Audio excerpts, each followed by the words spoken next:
Welcome to the live stream for what is today, April 25th, 2018. I am your host, Dana Morningstar, and this is a live stream that we do every Wednesday night at 8:30 p.m. Eastern Standard Time. So welcome. Deborah is here. Sherilyn, hello, welcome. And while people are coming on, before I forget, we've got book club tomorrow night at 6:30 p.m. Eastern Standard Time. The book that we're going to be discussing is called The Sociopath Next Door by Martha, I believe her name is Martha Stout. So if you can make it then, we would love to have you. Bring any questions you might have. James, Blu-ray, hooray. Natasha, Brian, Donna, SP, Matrixed. Life is a journey. Hello, sassy little frassy. Welcome, everybody. And then also just another quick update, audiobook. I am working with Paul, if he is listening. He has been so very gracious with his time and his patience in trying to teach me Audacity, which is a kind of a voice or a recording software. So we're working on that, working on trying to get the audiobook done. So thank you guys for your patience with all of that. John is here. Arlene, welcome. Oh, we've got two Johns. How is everybody doing?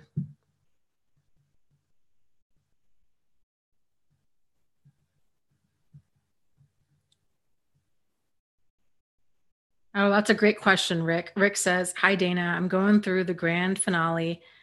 My fear lies with our 2.5-year-old daughter. How do I keep her safe when she's not with me? That is really tough. And I would imagine that there's probably a lot of guys that go through that because it tends to be more difficult to prove that a woman, I think courts tend to side with women more so than men as far as custody goes. And it can be very challenging for a guy to try to get even part-time custody. So especially if you're dealing with a manipulative, vindictive, kind of pathological person, I guess I would try to keep a paper trail of everything as much as you possibly can. Try to keep communication open with your daughter as much as possible. There's a fantastic book that if you're open to reading a book on this that might kind of give you a heads up as far as like what to do and kind of what you're in for. It's a book called Divorce Poison. I think the author's name is Richard Warshaw, if I remember correctly. Fantastic book. And it really talks about kind of how to head off a manipulative person. So definitely a good read.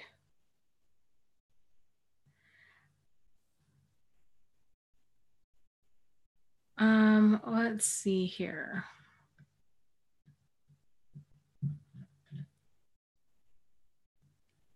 So what else is going on? How's everybody else's week going? Anything new and exciting? Have you seen any good movies lately? Oh, I have to sneeze. Excuse me. Oh, Wildflower. That's so valid. Says, I've been missing the what could have been. Yes.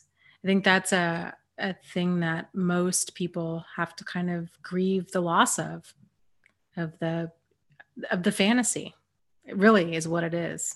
What we hoped could have been, what we wished, how we wished things would have ended up.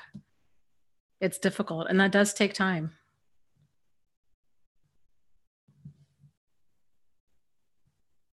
Oh, that's cool. Healthy Love, welcome. Says, my daughter asked me to go to the Walk for Awareness of Child Abuse here in New Jersey.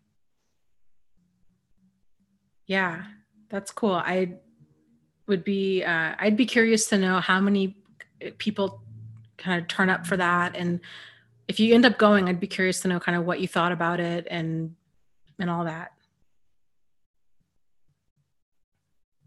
Okay, Healthy Love says, yes, we're going this Saturday and she will have her voice in the stand. Very cool. Very, very cool.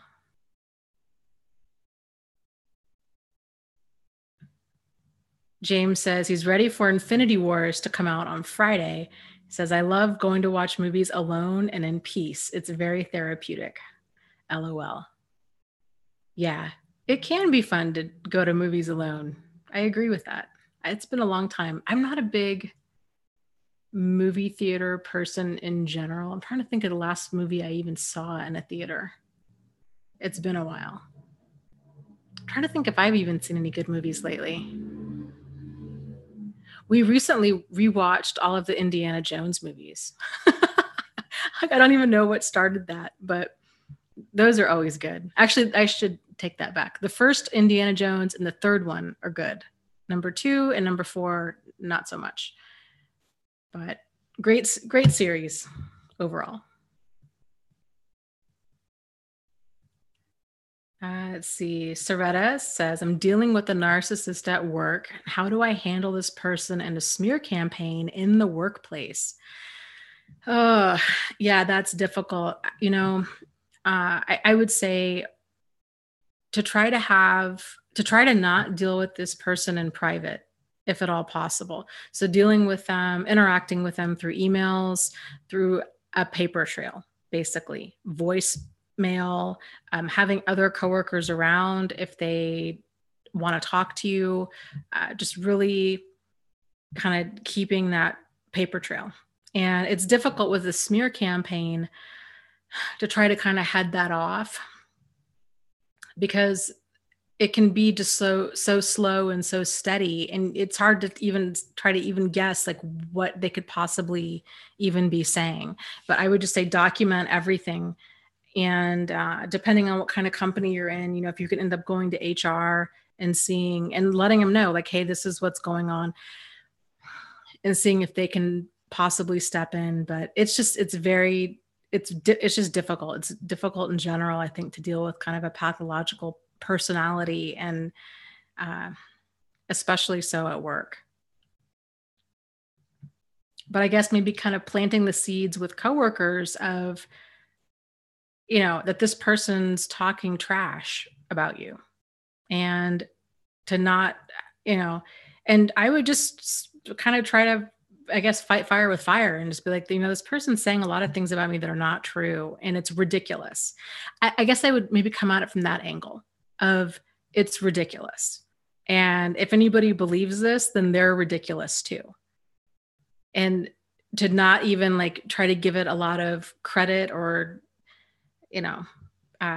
weight to it, just be like, yeah, it's just this person's saying a bunch of stuff that's wildly untrue. And sometimes their behavior will end up making them look bad because it is so outrageous. That's a good idea. Matrix says, yeah, you can also do a tape recorder. Yep. That's a really great idea.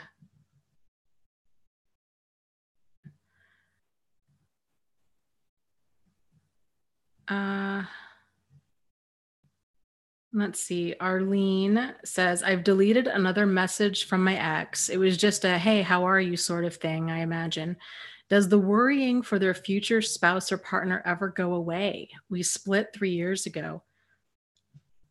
Well, I think it's hard for it to go away when you know what they're in for.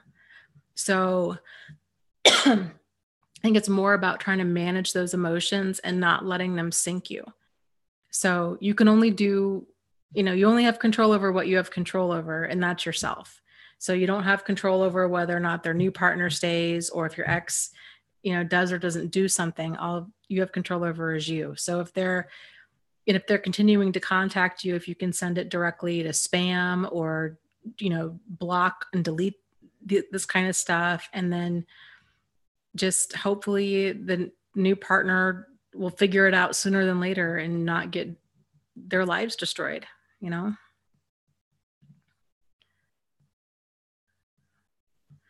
Okay. James says, Rick, what do you mean by the grand finale?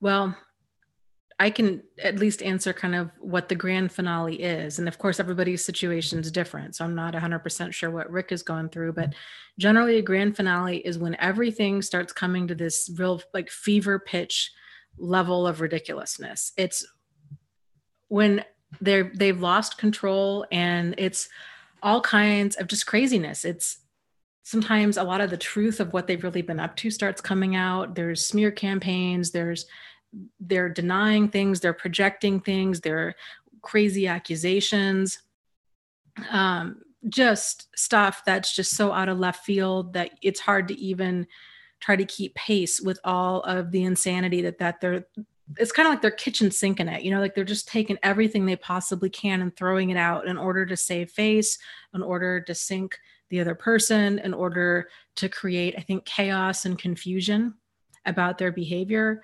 And it's just really wild. A lot of people have this realization during a grand finale of, oh my God, I don't even know who this person is. Because oftentimes the partner has been kind of tolerating or minimizing or putting up with a lot of this stuff for a very long time, thinking that what they know is the full truth, when in reality, it tends to only be the tip of the iceberg. And then when everything kind of comes to a head at the very end at this grand finale point, that's when they realize, oh my God, like I only knew the tip of the iceberg. I had no idea that so much craziness had been going on for such a long time. And oftentimes, I mean, it can be, double, triple lives, other children that, that their partner never knew about. It can be debt, massive amounts of debt that they never knew about, online dating accounts. I mean, you name it, where it's just this realization of, I don't know this person at all, like at all. I thought what I knew was bad enough, but this just takes it to a whole nother level. So yeah. Okay, let's scroll down here.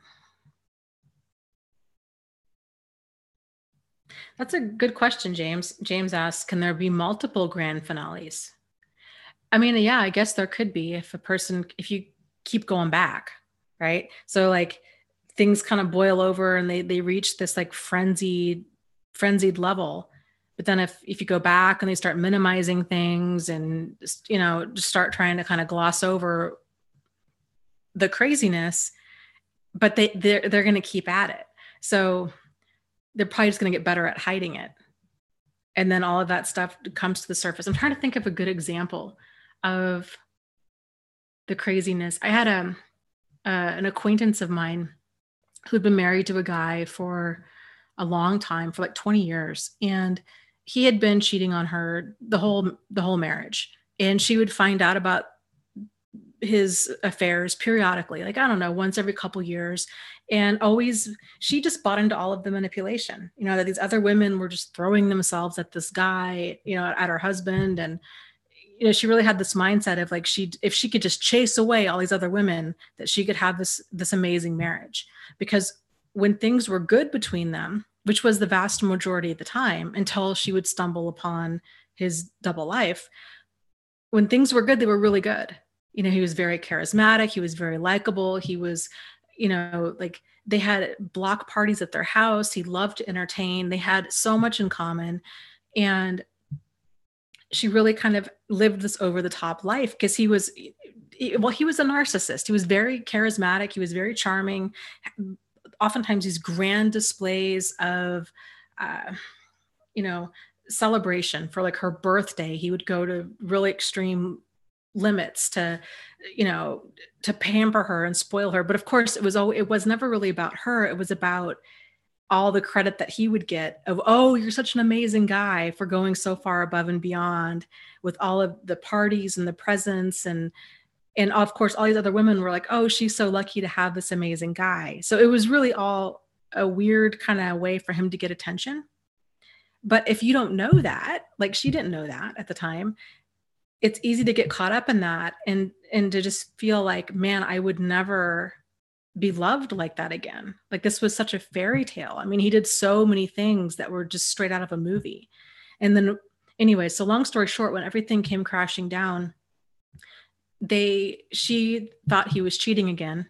And they had agreed before with the last affair that if she thought he was cheating, that he would take a lie detector test. Well, then he ended up taking a lie detector test and he passed it. And then he held that over her head of, you don't trust me. We have issues. We just need a break. I can't live like this. You're jealous. You're paranoid, blah, blah. He moves out. And they were going to couples counseling this whole time. This was for like 6 months on a weekly basis. Then even the counselor was like, oh, you guys, you're doing such great work and, you guys really are going to make it and blah, blah, blah. Well, then I forget. Oh, then a woman surfaces saying that she's pregnant and it's his.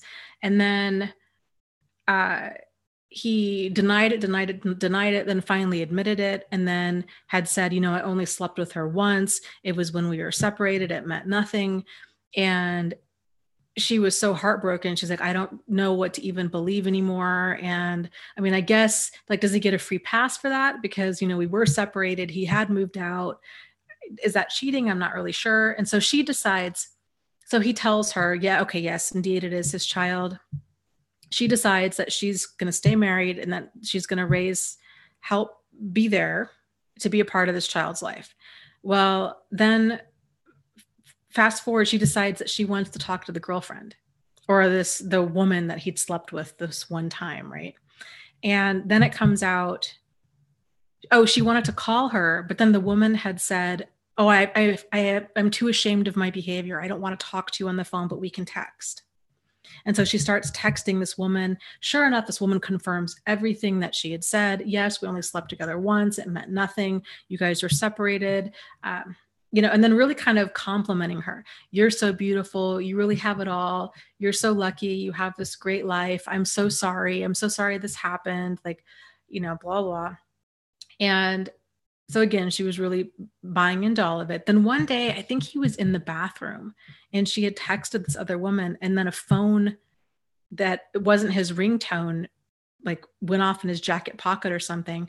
And she ends up finding out that she was never texting this other woman to begin with. She'd always been texting him. He'd had this disposable phone and was pretending to be this other woman.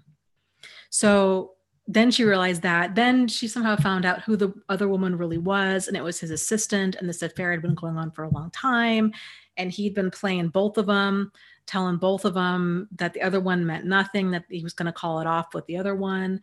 He told the assistant, I've been wanting to divorce my wife for a long time, but I don't want her to take me for all I'm worth. And blah. So of course, like, all you can see, like, all of this is starting to snowball and just leading up to more and more craziness as the truth is coming out. And once she actually went out to lunch with this woman, and they found out, like, this has been going on for a long time. This has been a tremendous amount of lies for a very long time. She was just done, and divorced him very quickly. And he wasted no time, was married to the other woman, I think within a few days after his divorce was final, took down all of her pictures, everything over 20 years, took it all down and replaced all of it with pictures of his new wife. Like his old marriage never even existed.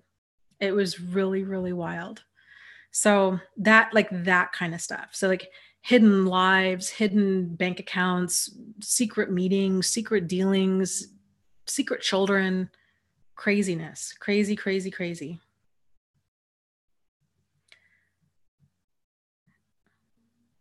Amanda asks, is it normal to be happy when they are hurting? Yeah, I think so. I think there's it's a human feeling, right? To have kind of this satisfaction of somebody that hurt us is now hurting. I think it's a pretty normal feeling.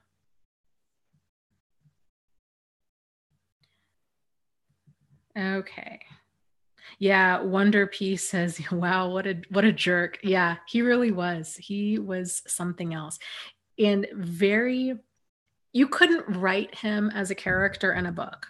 Like, he was so outrageous. He was this guy, like, what is the movie Something About Mary? Like the cheesy guy who kept trying to get Mary. That's what he was like. All of his teeth were capped. He had his hair dyed this weird color that was supposed to be red or like strawberry blonde, but it was more like peach. And he was always way overdressed for any situation. I only met him maybe like 3 times the whole time. They lived in another state, but I only, like I said, met him like 3 different times. But oh, he was something else. And she couldn't get a word in edgewise. Everything was all about him all of the time. And he would continually like status bomb. He was always trying to impress people. He would always work in like how expensive his shoes were or their car or how much money he was making. And he was totally tone deaf too, to like that it turned so many people off. Like that he wasn't really impressing anybody. Like I don't know. I just was so oh, he was so gross.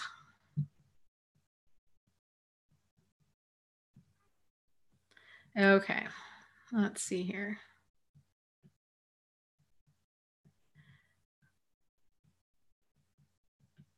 Yeah, as people are talking about cheating and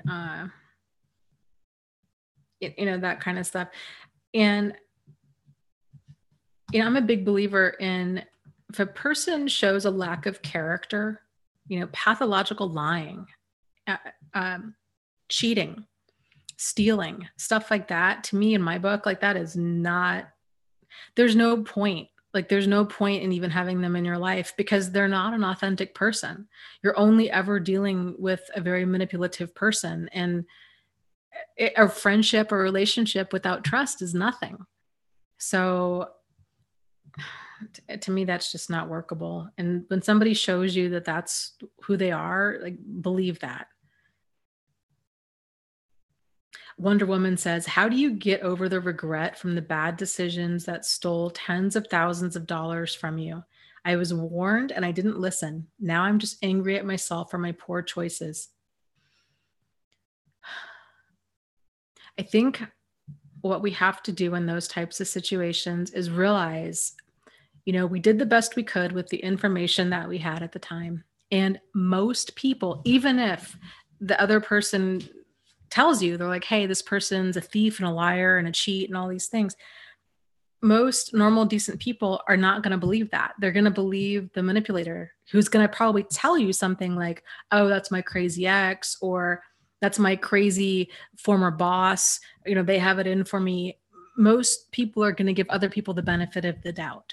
So, especially if they're very likable and charming and, funny and easy to be around, because most of us tend to think that bad people look like bad people, that they, are kind of hiding in the corner with the black trench coat on, twirling their mustache. And bad people don't often look like that. The worst kinds of bad people tend to come across as really good people.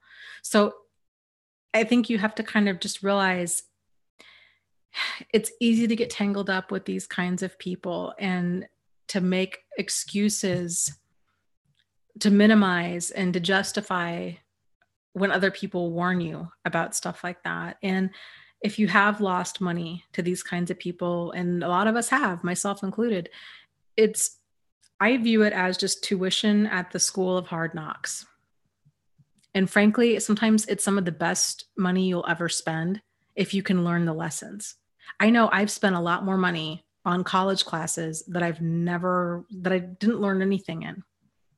So I think when you look at it that way, of sometimes we gotta learn the hard way, and thank goodness it wasn't your whole life savings. And, um, I mean, just trying to make peace with it. Like you did the best you could, you know?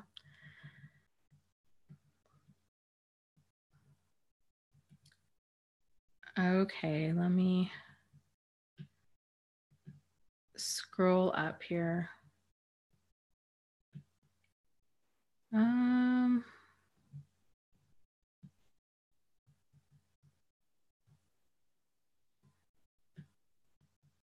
SP says, yeah, it sounds like Khloe Kardashian and her boyfriend. Yeah, you know what's interesting? So the whole Kardashian, like I don't watch the show, but I have a friend who does. And so whenever I'm over at her house, it's generally on. And to me, it's kind of fascinating to watch all of this go down and like the kind of people that they're all attracted to, all of them, like the mom and all of the, well, and all of the kids, Rob and his sisters, all of the Kardashians, they all are attracted to really intense people. And, my guess is in part, but it's probably because they're in Hollywood and things there are very intense, they're very over the top. So I can see why they would fall for people that are into all of like the love bombing and the just coming on way too strong kind of thing. But if you look at them, like I'm pretty sure they've all been cheated on. I don't know about Kim and Kanye, but I mean, he's crazy. So really intense, over the top personality kind of stuff. And that's a hard way to live because anything after that tends to feel really flat. And if that's a person's new normal of I just that love bombing and that intensity and that whirlwind situation, until the person realizes that intensity is not always sincerity, and more often than not, it's not sincerity.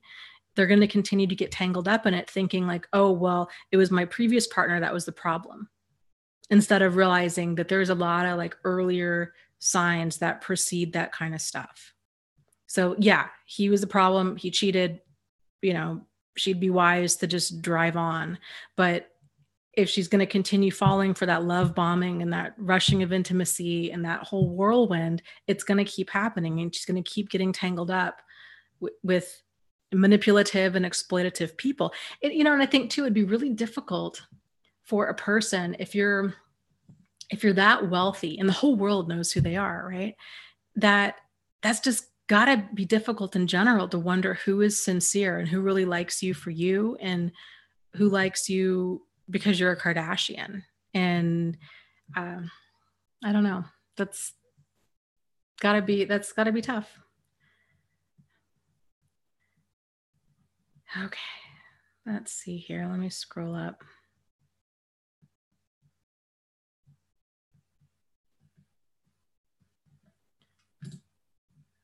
Okay. Yeah, Jennifer says, yeah, it seems like the Kardashians are all narcissists. I always wonder if that's for show or if they really are like that on the inside. Maybe they just have narcissistic tendencies instead of having them all have straight up NPD. Yeah, I don't know, because again, like they live in such a manufactured reality. Like not only are they reality stars, but they also live in Los Angeles. And if you've ever been to LA, if you've ever been to Hollywood, like it's weird. It's like everybody there is fake. It's fake hair and fake body parts and fake attitude and this kind of fake, kind of saccharine sweet. Everybody's always networking. It's like what I noticed when I went to LA. It was weird, sort of like trying to always feel out the other person, like kind of what can they do for me? Because everybody's trying to break into show business. Everybody's got this like hidden agenda there. So even if they weren't a Kardashian, it's just a lot of fakeness in a fake town. And I think it would make a person weird, no matter how grounded you are, to be on a reality show. I think that way, even with YouTubers that vlog, that do like these family vlogs. And I think that's so I just wonder what the long-term effects are on children, because everything is kind of well, it's all on camera, right? And a lot of it's really scripted. So a lot of them will start off the day with, okay, we're going to make a video today about like little Johnny goes to the dentist. And it's always about you always got to be on, right? Like you're on, this is your livelihood. So like you've got to be entertaining, you've got to be funny, you've got to be expressive, you've got to be intense to show emotion in order to get the views. So just being on all the time has got to make a person weird. I don't know. Interesting. It's an interesting place kind of where we're at with technology these days. And, you know, the show of it all. I was in my writers group earlier today, and people were talking about that with a lot of different. I mean, this is like pales in comparison to obviously stuff that vloggers or especially the Kardashians go through, but like with a lot of writers, this one gal was saying, she's like, a lot of writers tend to get caught up in what's known as vanity metrics of their books getting reviews or likes or shares or kind of the whole social media thing. And it's weird, and that's so true, and it's weird because people start to almost turn those vanity metrics into like a form of like social currency, where a person could be dirt broke, but if it doesn't matter, like if they get 100 likes on their Instagram post, or their thing gets shared on Facebook or whatever, it's like this weird kind of subculture of fame. And it was an interesting conversation. So like a lot of the older the writers who had been around longer, I should say, were saying like this, yeah, it's so weird. Like a lot of these younger writers are so focused on like the vanity metrics, while the older authors are focused on like writing and like actually getting books out and like publishing, whereas the newer authors are focused more on like just talking about writing and just they're not, it's like they're confusing activity and productivity, I guess. So it just strange. Okay. Deborah says, yeah, or Deborah says, yes, I've said that too when I see those family vlogs. Yeah, and I saw one, this was a while back. I actually took a YouTube class like a year and a half, 2 years ago to try to get better at making all these things. And there was a gal in the class, and it was so just honestly, it struck me as like really sociopathic. She had had a miscarriage, and they did a family vlog with her and her husband telling, like breaking the news to their other child. And I just thought, really? Like that's really, really personal stuff that to me shouldn't be used to get views. And then what was even more disturbing was, like the thumbnail picture for it. So it's like all this kind of like clickbaity thumbnail with like words in capital letters, like we had a miscarriage. And it was just like, there was no sincere emotion there. It was just gross. It was gross and it was weird. And that was my first introduction into family vlogs, because I don't watch that kind of stuff. I didn't even know that was a thing. And then kind of going down that rabbit hole, I'm like, this is really freaking weird. And these people are kind of whoring out their kids in order to get views and like do something cute and, or do something really bad, or we're going to prank each other, or it just, I don't know. It's weird, really weird to me.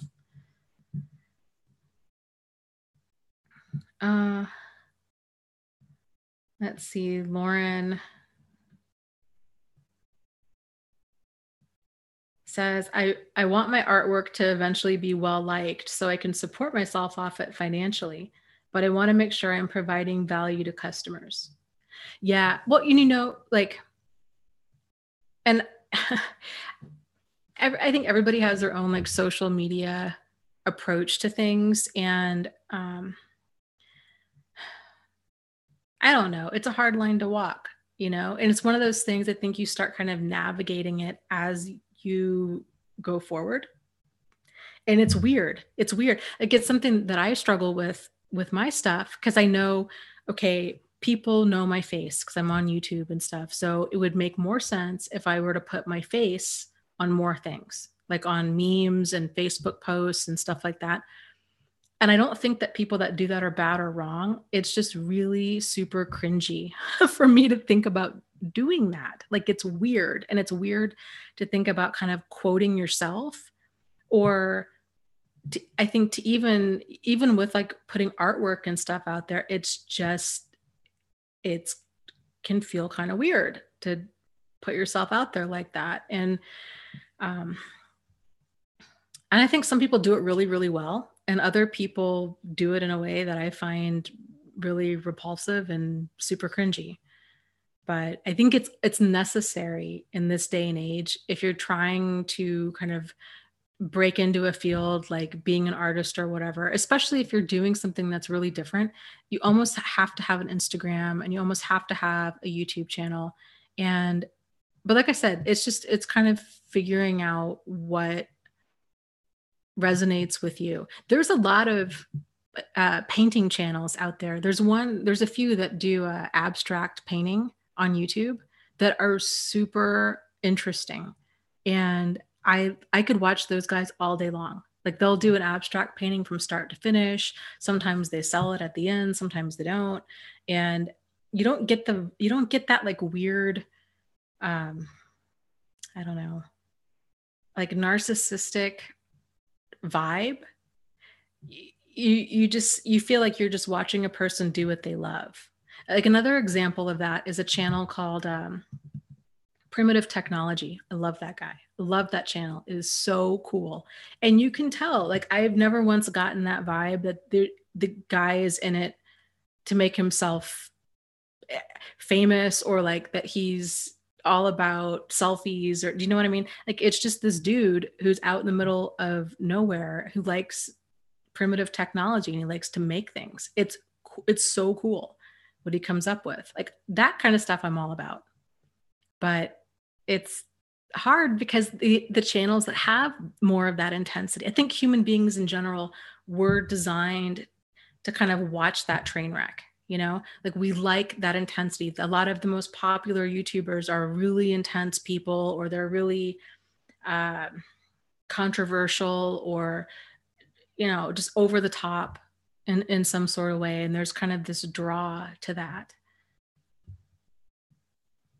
Filler says, oh, I've seen those videos. Yeah, good stuff. Right? He says primitive technology plus 100 internets. Yeah, I love his channel. It's so cool. To me, that's like the beauty of YouTube, are channels like that, where it's people like he gets to do that for a living now.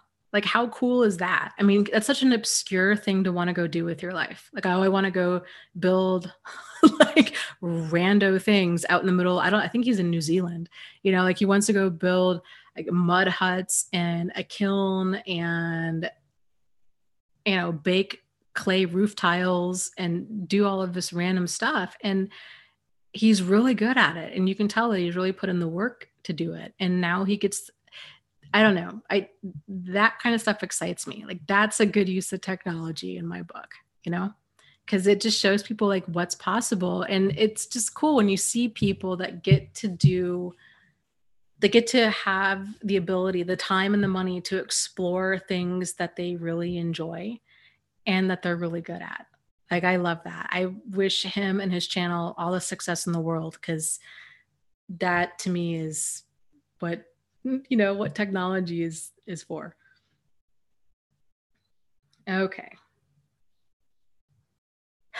Really? New Chris says I'm starting a blog about pancakes. That would be awesome.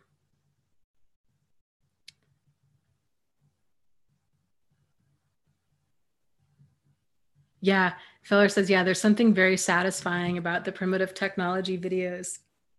Yeah, I think it's because I think he films in 4K and the sound is phenomenal. The picture is phenomenal.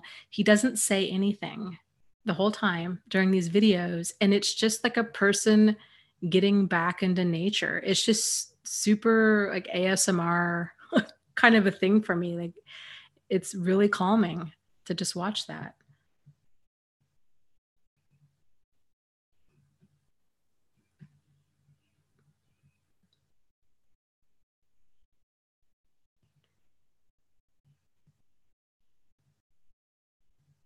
Let's see. Oh, Missouri Cowboy says, hi all. I tuned in late. What's the name of the dude's channel doing neato things in the wild? Primitive Technology is his YouTube channel. And it's worth the watch. I think you'll either get the appeal of it right away or you won't. So, but there's lots of channels out there. What did I come across the other day? Oh, again, like again, super random. There was one called Walking with Giants. Yes, that's the name. And it's miniature cooking. And they I don't it's so impressive. Like they have this whole miniature kitchen set up and they make miniature recipes and they use like miniature tools and they have like a real oven that works, like a little miniature oven, and they do these amazing recipes. The one I watch, I fall down all these holes in YouTube. One of them was like a fondant cake. They made like a 3-tiered wedding cake that was about 3 inches tall. It was just, and they had it fully decorated and everything. So, I mean, that kind of stuff is just, it's just cool to see what people can come up with. Okay, let me scroll up here.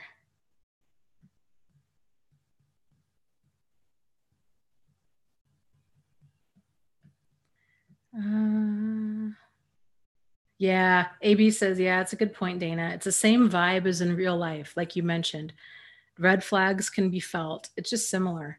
It feels off because it is. It's exploitation for attention. Yeah. I mean, and I think you just kind of know, like when you watch some stuff, it either kind of resonates with you or it doesn't. But I will say, like, as being on the other side of the camera and for me trying to kind of navigate all of this, it's hard. It's hard to know, like, okay, where is the line, and where is the like legit line to things just being too much, and where's the line that's for my comfort zone? Do you see what I'm saying? Like, do I not do certain things because it's just my comfort zone and that's just something I need to get used to? I've never been a selfie person. Like, I don't really like pictures of myself. I don't like taking them. I don't take pictures of myself. I don't,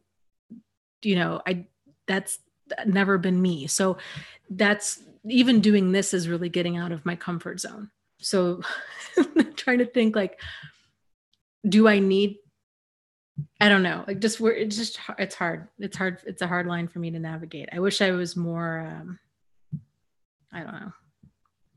I wish it didn't bother me so much. Okay, let me scroll up here.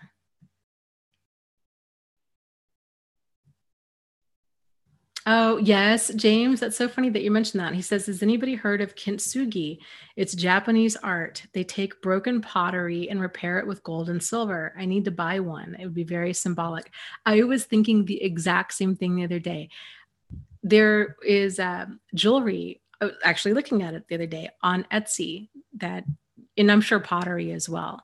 So and you guys have probably seen it, but maybe if you are new to the concept, you might not have known what it's about, but it's the kind of the concept of that if something is broken, that it can be, when it's mended, that it can be even more beautiful than before because it's stronger than it was before.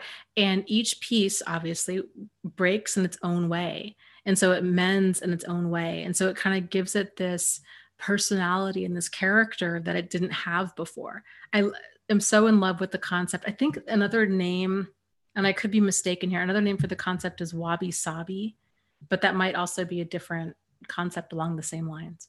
But yeah, so they'll normally repair pottery and stuff with gold, or I guess here you'd probably find it like gold powder mixed in with, an adhesive. But it's incredibly beautiful and really, really symbolic.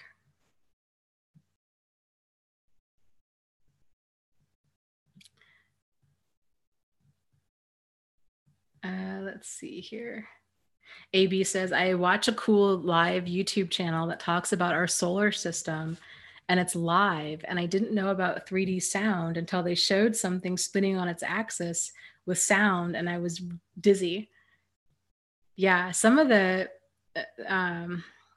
really good camera quality out there and the sound can definitely have that effect. NASA, I think, has their own channel, and they will do live broadcasts of, and it's awesome. Like, super relaxing too, where they'll have images of just the earth, or like the sun rising, stuff like that.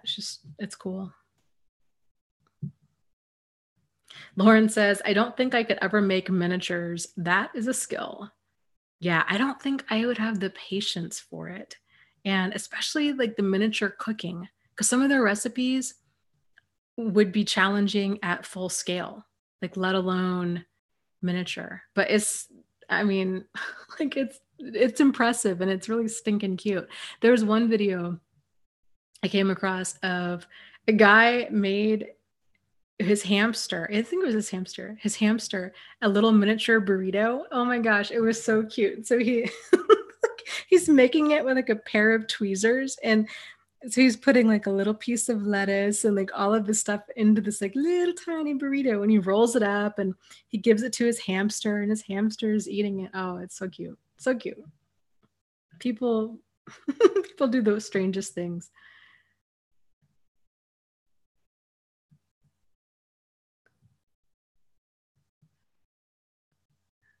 So let's see. I scroll down here.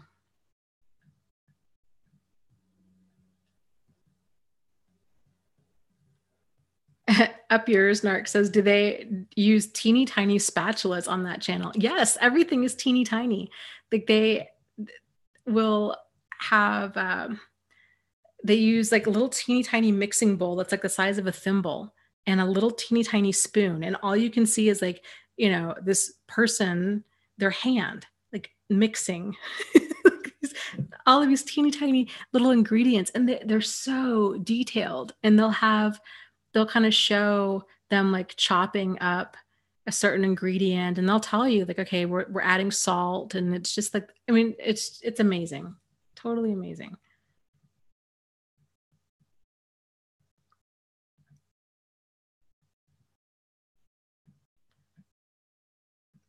Okay, let's see here. Let me scroll up and get back on topic. Let's see what is going on. James is talking about the kintsugi things. He says you can get them on Etsy, but it's like $150. He says, but I'm doing it. It'll be worth it. I saw that you can buy if you go on Amazon and you look up, I think if you look up like kintsugi or gold powder, they have some, because I'm pretty sure I put some in my shopping cart because I was wanting to play around with that myself.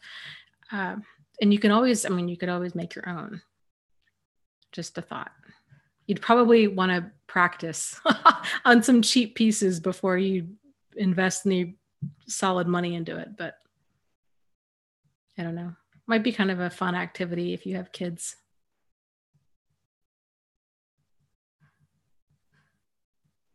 Okay, let's see.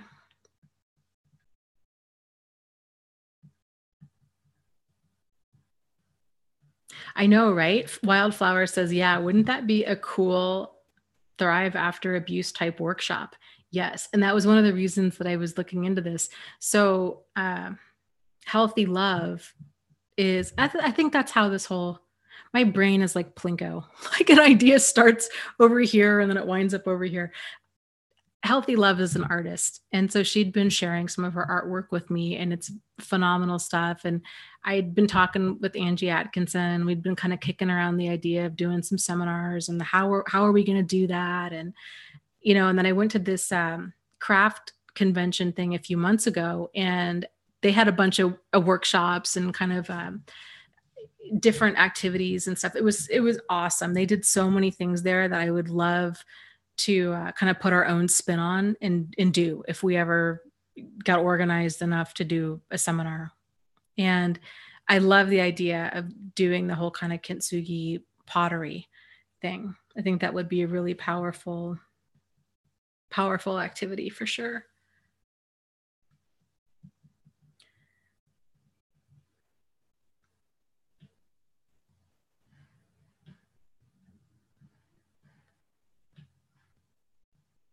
Okay.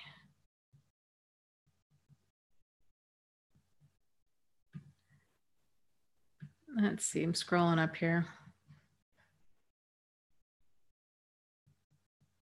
Wonder Woman asks, sometimes my anger gets to be too much and I just want to angry text the narcissist. When does that end? Well, I don't think there's like a date, like, okay, 18 months from now or 5 months from now or whatever, that it's that defined of a thing. I think it's more of, I think odds are you'll wake up one day and that feeling just isn't there anymore. But it's not, but it's at the same time, it's not necessarily that kind of time heals all wounds, although it definitely softens the hurt. It has, I think, more to do with what we do with that time. So it can really help when you start feeling those feelings of anger and rage and that you want to lash out, to try to channel that energy into something positive. And the more you can allow yourself to feel the way that you're feeling and to move through that emotion, and then to kind of transmute it into something positive. And maybe it's not even necessarily like positive right away. Like maybe you're feeling angry and you want to just go scream and yell, or you want to hit a pillow, or you want to, turn on really loud music and just, I don't know, just kind of rage around your house. Like that's totally fine too. If you can get all of that out, and then if I think it really does help though to kind of try to harness that energy in time into something positive. So like power cleaning your house, going through your closet, going to the gym, running around the block, doing 100 jumping jacks, just burning that energy off in a positive way can really, really help. So I think we tend to get stuck in different emotions when we don't express them. If we're just kind of sitting with that anger and we're not getting it out, then that anger is still going to be there. And I think too, oftentimes realizing, all of our emotions that we feel are there because they serve a purpose. They all have a message for us. And oftentimes the message of anger is just that reminder of we need to never go back, and that we need to never have a person like that in our life again.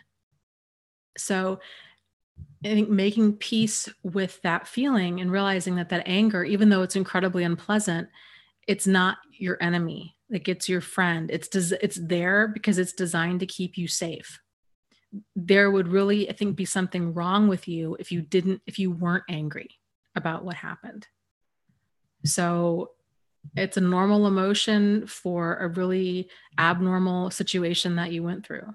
And it's just going to take some time to work through it in a constructive way.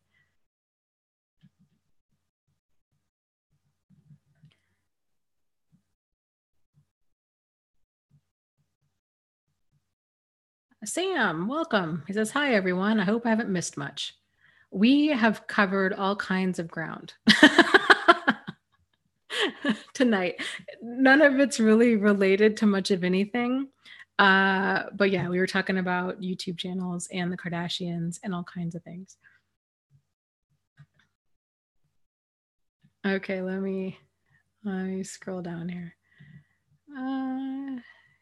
James is laughing at the hamster burrito. He says, oh, it's epic. You seriously, if you want a good laugh, like go YouTube that hamster eating mini burrito. It's so stinking cute.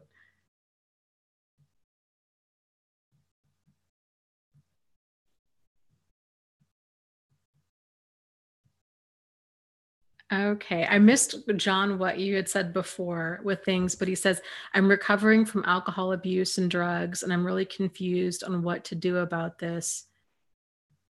He says, I'm 8 months clean. So I missed part of what was going on, but let me just say, good for you. 8 months clean. That's awesome. That's not an easy thing to do. So, and if you're struggling with alcohol abuse and drugs, those are each one of those is a hard monkey to get off your back. And so you got two of them off your back. That's huge. So I really hope that you can take some time and celebrate that victory and just acknowledge, like, that's awesome. You have your life back. Yay. Yay, you. Okay.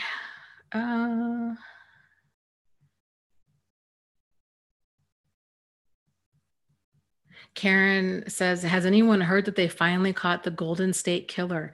Yes, I saw that on, I think it was YouTube earlier today.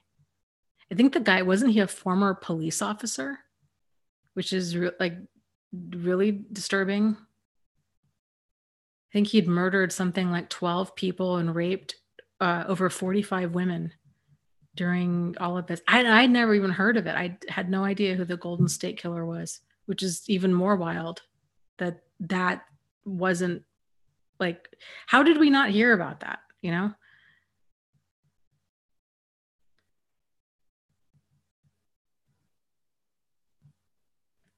Uh, okay. Let's see here.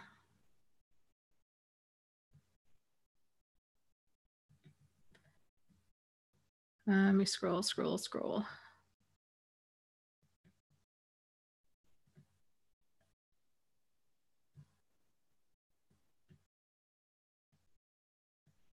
Yeah, Filler says, yeah, it's what you do with the anger that makes or breaks you.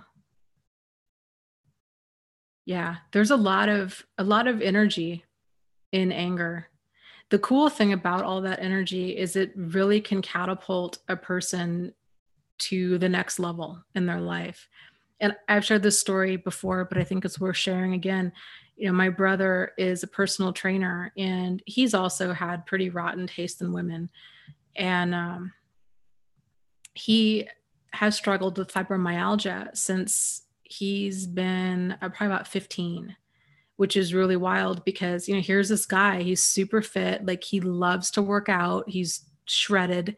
And when his fibromyalgia flares up, like he can barely lift a gallon of milk. And so this has been going on. He's, he's what, 38 now. So it's been going on for a while. And he'd always kind of had safe jobs that had good insurance because he was always sick.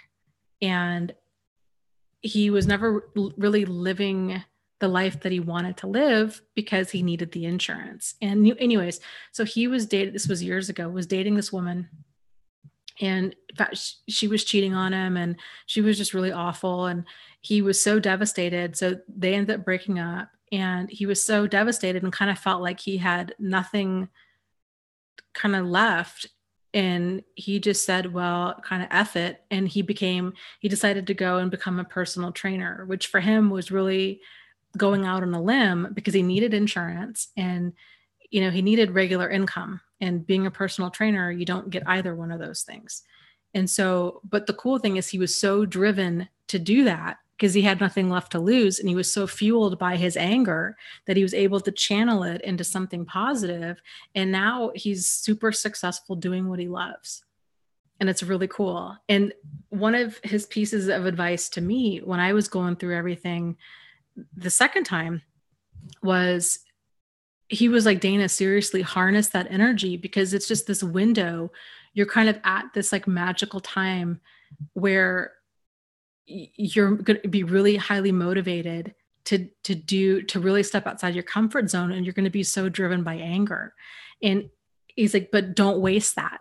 Like, don't start drinking, don't start eating, don't like, you've got to harness that energy and use it for like your highest and greatest good, because that energy, it's like rocket fuel. I mean, if you don't have control over it, it's like, who knows which way, where it's going to go. So if you can harness it and really use it to point that into a positive direction, that's such a game changer. And he was saying, you know, for him with his different clients, he's like, man, I love that. He's like, I love it when clients come to me and they'll tell me like, hey, you know, my wife or my husband left me, or a little kid called me fat, or something really major happened to them that caused them a tremendous amount of like anger or shame or embarrassment. And they were like, you know what, I'm done. Like, I'm done and I want to change my life starting now. And he's trained so many people that have had that moment of like hitting rock bottom, and they've been able to channel it in a positive way.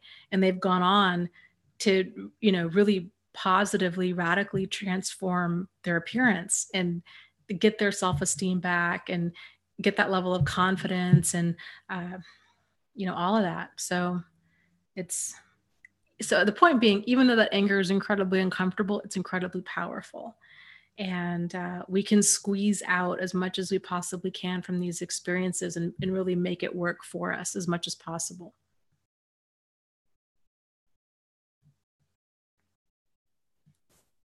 Okay, let's see. Let me scroll down here.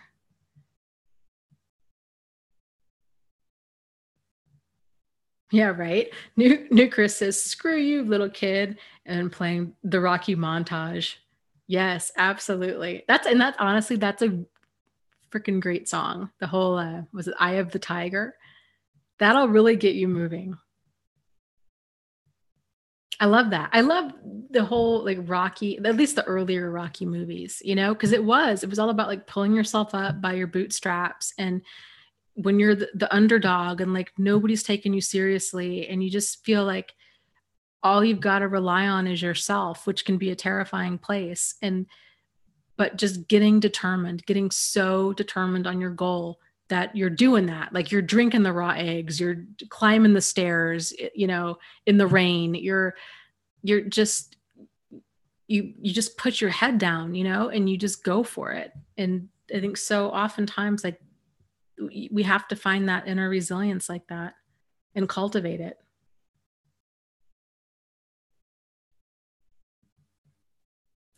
Up yours is talking about fibromyalgia and says, yeah, it's trial and error to find what helps with fibromyalgia.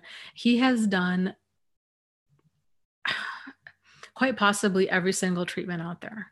And I mean, tens of thousands of dollars. He's gone to different chiropractors. He's gone, I don't even know how many doctors. He's done supplements. He's just switched up his diet. Frankly, honestly, I think what has probably helped the most has been him moving out of my dad and stepmom's house. I think the stress that was that environment was a huge contributing factor. My brother and I were actually talking about that just the other day. And I still don't know if I don't know if he would say that, like if he would agree with me that stress was such a contributing factor. But for me, because I don't live there, when I would go to visit, I could see it crystal clear. And to me, it was like, well, kind of no wonder you're sick. Like I think anybody would be sick if they were living in all of this. So since he's moved out, and because like I said, he had been so sick for so long that he really had a hard time being on his own and affording rent and doing all that. But now he has his own place and he's good. But it took him a long time to get there. And I don't think I'll have to ask him. I don't think he's been sick like that since he's moved out. So stress is a big thing that we just don't give enough credit to.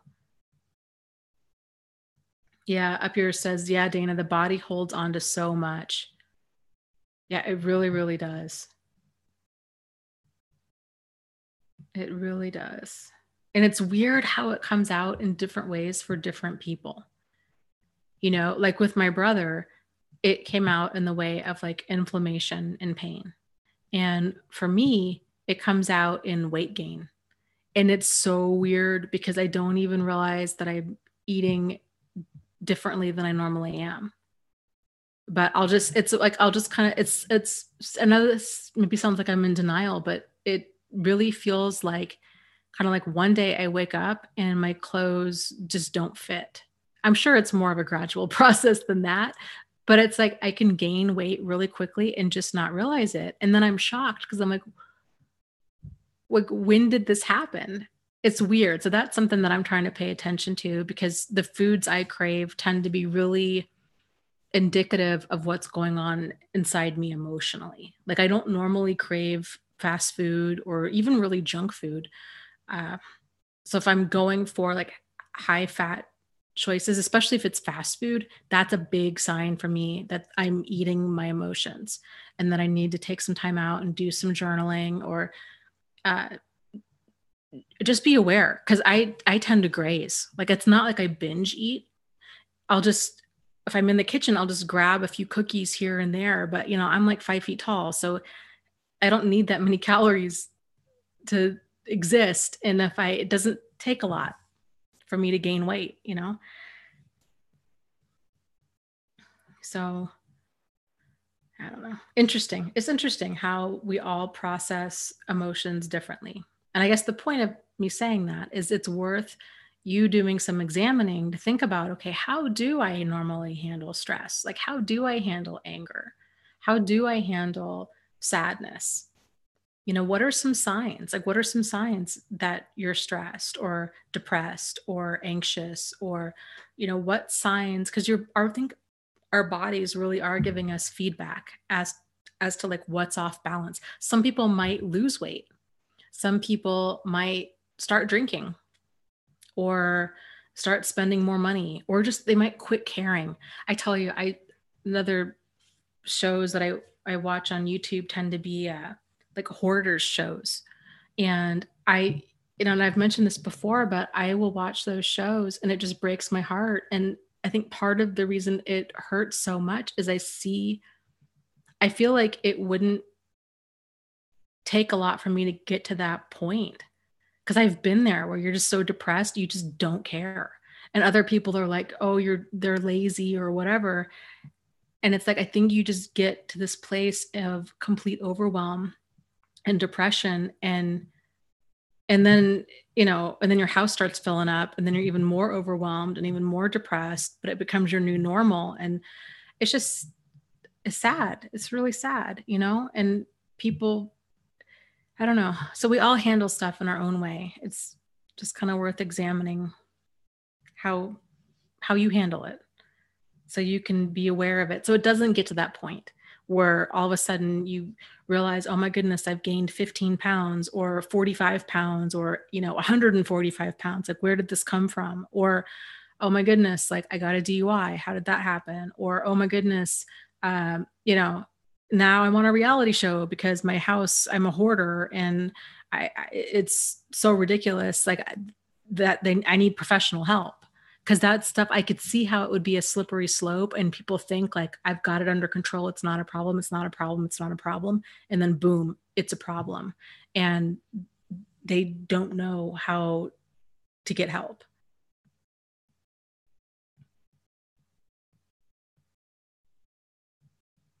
Kevin says, I've gained a huge amount of weight since the abuse started.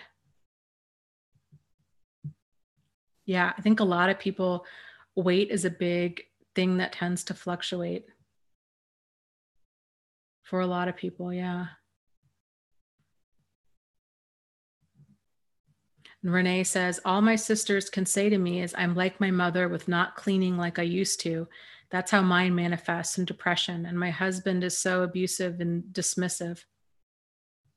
Yeah. So I think if you can be aware of that. So if you're like, okay, for those of us that do struggle with depression and it does manifest in a chaotic environment, to be aware of those signs so you can try to catch this stuff earlier on. If you're like, you know what, I'm noticing that like I normally would do laundry twice a week and now I'm doing it maybe like once a month. Like I just don't care. Or maybe that you're wearing dirty clothes or that your dishes are piling up or things that aren't normally how you do things are now becoming a problem. Or your car, all of a sudden it's, there's fast food bags in there, there's papers in there, there's cans in there, clothes in there, there's all kinds of stuff in there. Like if that's not normal, to realize, okay, something's going on here and I need to kind of do some self-examination and try to rein this in. And I think too, sometimes with that kind of stuff, especially, that can help is setting aside a day a week and being like, okay, Friday is the day that I clean. So you can know, because I think it's really easy for a person when they're depressed, they just lose track of time and they don't realize how long things have been so bad.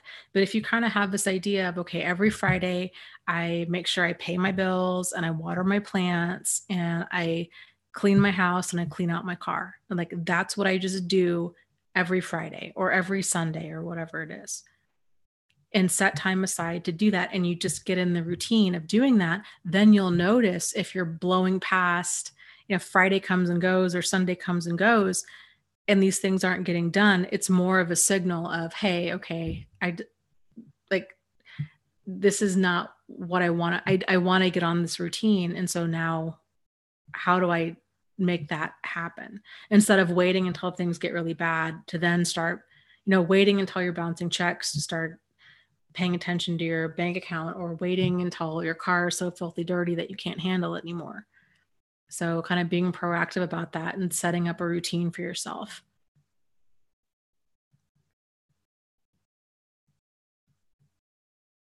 Wildflower says, yeah, clutter and mess is my number one sign of depression. Yeah, I would agree. It's a big one for me as well. And somebody was talking, I just lost the thing. Um, Up Yours Narc says, is talking about cortisol and that it gets released when with stress. Yeah, so this was a fairly new thing I had never really heard before, and it made total sense to me. So I'd always heard, like, people, oh, emotional eating, emotional eating. And I never thought that that was me. And I guess in my mind, because I had this idea of what an emotional eater was, that it would be somebody that would eat. I guess my concept of this came from TV, right? Like, you see these TV shows and people talk about, oh, they had a death in their family, or they got out of an abusive relationship, and then they began emotionally eating and they gained like a significant amount of weight, and that they would eat like a large pizza every single day, or just this like really high volume amount of food. And that was never me. And so I never thought that I was doing that. But I think I must have come across some sort of video on YouTube about it. But the realization of like fat and carbs tend to kick off different chemicals in your brain, like dopamine and kind of these other feel good chemicals, which help to alleviate that cortisol. And I don't know if, like, realizing that it made things make so much more sense, because before I was like, okay, I gained this weight and I was so focused on like diet and exercise. And I would get so angry at myself. I'm like, what is my problem? Like, why I feel like an addict? Why am I craving crap food? Like, I don't even like really Taco Bell. I don't like McDonald's French fries or that kind of stuff. Like, why am I feeling this compulsive need to eat this stuff? And then realizing, oh, this actually makes total sense if it's getting that dopamine hit and it's reducing that cortisol. And it just about made me want to cry, because it's like, for the first time in a long time, my behavior actually made sense to me. Whereas before I was so focused on like, okay, I need to really cut my calories down to about 1,500 a day and all of this stuff. And I couldn't motivate myself to do that. And I just thought, okay, I'm lazy, I'm undisciplined. Like, what's my problem? And it's like, no, there's a lot of other chemical factors that are pulling the strings behind the scenes. And it's so much easier, I think, if you're an emotional eater, if you can address the stress and address kind of the emotional reasons behind your eating, then food loses that pull over you. It's just weird. So that's been kind of my approach, I think, since I've really realized that, of instead of trying to like radically change my eating, focusing on like reducing my stress, reducing my anxiety as much as I possibly can.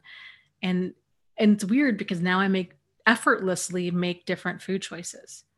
So I don't know. It's all interesting how everything is so interconnected. Yeah, Cot One says, I'm struggling to keep the weight off now. I'm forcing myself to exercise and cut portions in half. I've started therapy for the narc abuse and childhood things. Yep.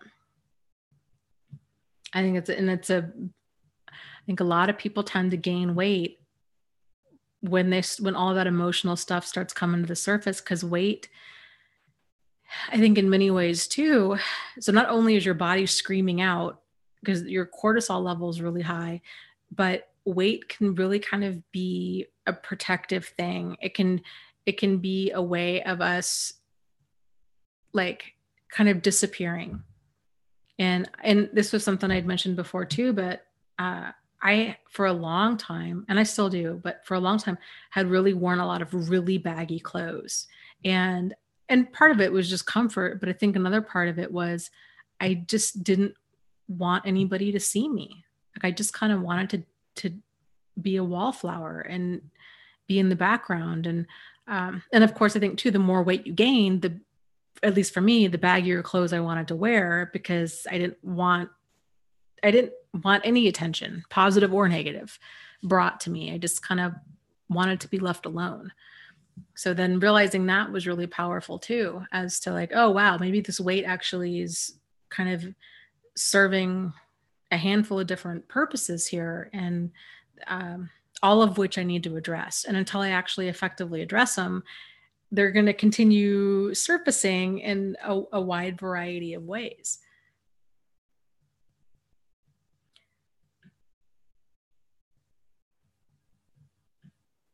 So, okay. Oh, that's cool. Wildflower says, yeah, the weather is getting better here, and I'm trying to get out in nature and hike more. Yeah, nature is such a great way to kind of get grounded and just reconnect and get vitamin D and exercise and just all of it. So many benefits to just being outside.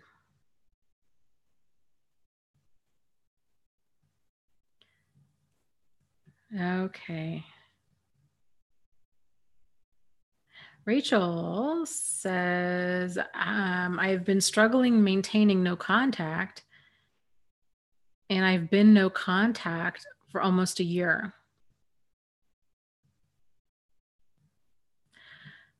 Well, I think two things with that. You know, one is making a list to yourself as to all the reasons as to why you went no contact to begin with.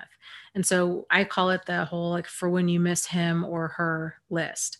And so when you're having those moments of kind of nostalgia or loneliness, that you can pull out your list and you can write it in bullet point format, so you can easily skim it and see, okay, this is why, you know, and all of the rotten things that that person did. So you can, at a glance, remind yourself, cut through that cognitive dissonance, cut through that nostalgia and those feelings, and wake yourself up and be like, okay, you're right. This is why I've got to stay no contact. But then also the flip side of that is if a person has been out of our life, they oftentimes, there's a void that's there. No matter how bad the relationship was, there's still oftentimes a big void. We spent time with them, we developed routines with them, became comfortable with them. No matter how dysfunctional things were, there's still that level of like, you know, um, kind of like normalcy there, you know? So it can really help to fill that void in a positive way. Getting out, spending more time with friends, going to meetup groups. You probably heard me talk extensively about meetup groups. There's a lot of them out there. I'm a big fan. Go join like a dozen. Really work on kind of shoring up the dams of your social life and getting your support system in place, and kind of getting out there and meeting people and filling that void with hobbies and new experiences and new people. The more you can do that, the less the pull of the less the pull of the emptiness of that void will be there. So give those two things a try.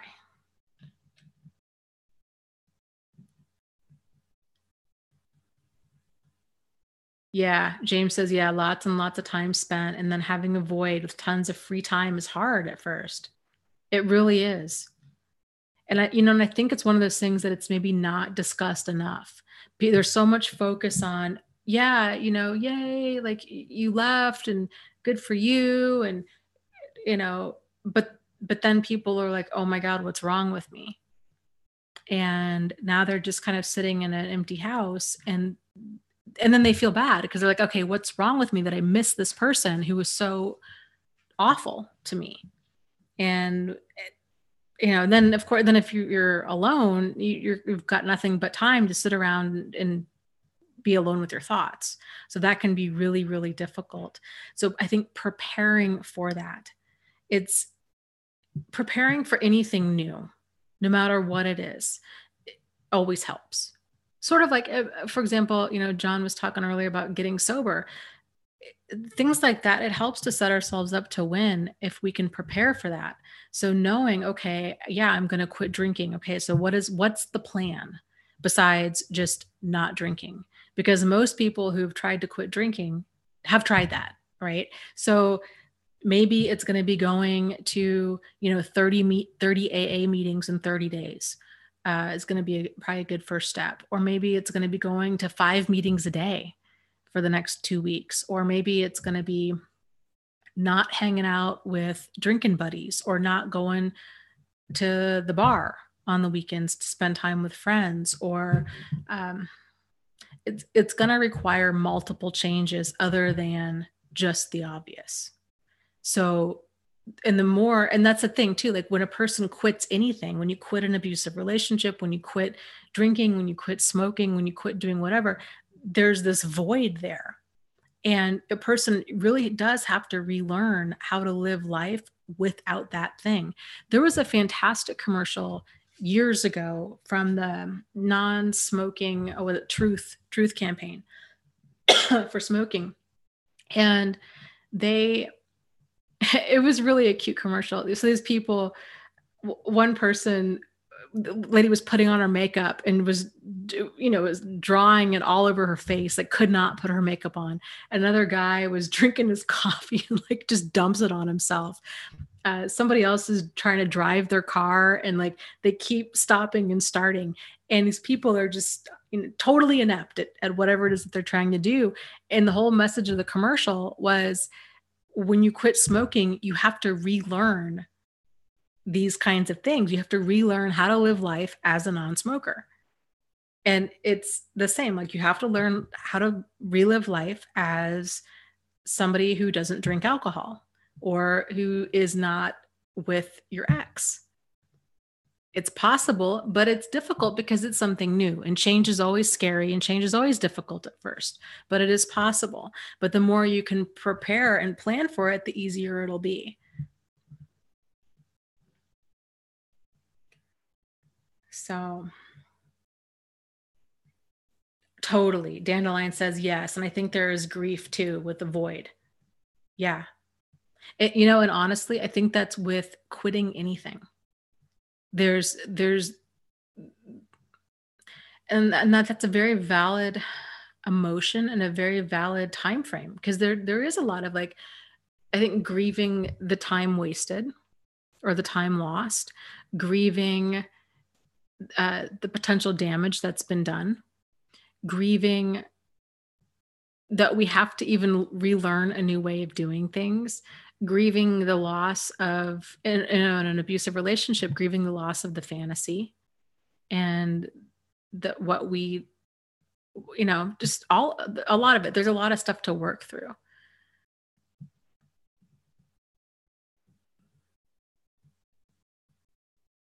And Dawn says, yes, my ex is a drug addict and that didn't help my alcoholism. Yeah. Yeah, I would imagine. And it's very common to, kind of speaking of drugs and alcohol, for people to go through anything traumatic, whether it's the death of a loved one, a divorce, leaving an abusive relationship, anything major like that. A lot of people do tend to turn to alcohol. I think alcohol especially, but probably some drugs as well. It's easy to get caught up in that, thinking, oh, this will make me feel better. Like, I'm just going to get drunk. Just going to go get drunk tonight. And that, of course, in and of itself can start becoming a problem. So, and plus, with alcohol, it might feel good in the moment, but then it really snowballs. It's kind of a depressive state. Alcohol is a depressant. So it really doesn't help with feelings of depression. So if you can really do something that's more positive and more nourishing instead, you're better off in the long run.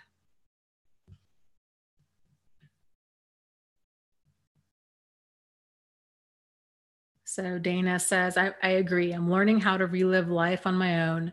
I don't want to just settle with anyone. I want to be with somebody, or I don't want to be with somebody because I'm lonely. I'm working on myself so I can find the right person. Yeah. And that's so huge. So, so huge.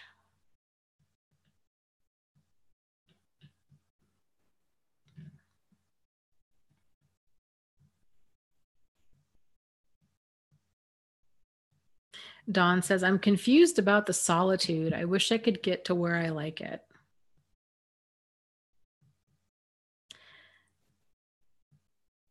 Yeah, and I guess that's so foreign to me because I I don't know. I've always kind of think been a loner. So I've always really enjoyed solitude. And that must be really hard to be a person who struggles with solitude. Um, I don't know. I mean, I keep myself entertained like no problem. So it's not much of a challenge for me, but I think doing things that you enjoy doing. So watching movies that you like to watch or finding I like I said, I find a ton of shows on YouTube that I really enjoy that are just random, like just random things on the internet or playing.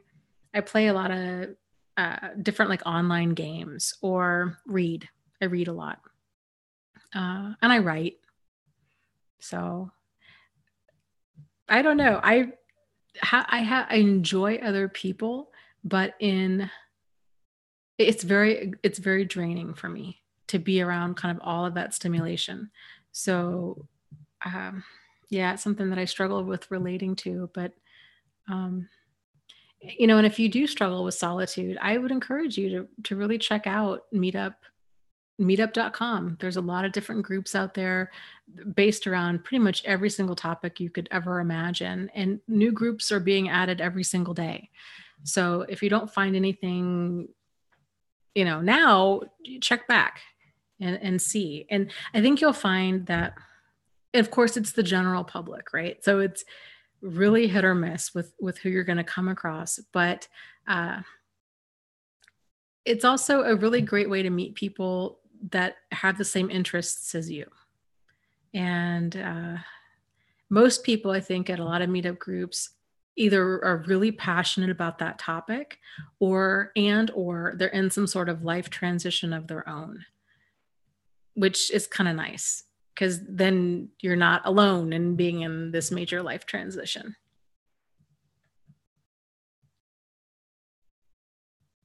Okay. Oh, that's a good question, Dawn.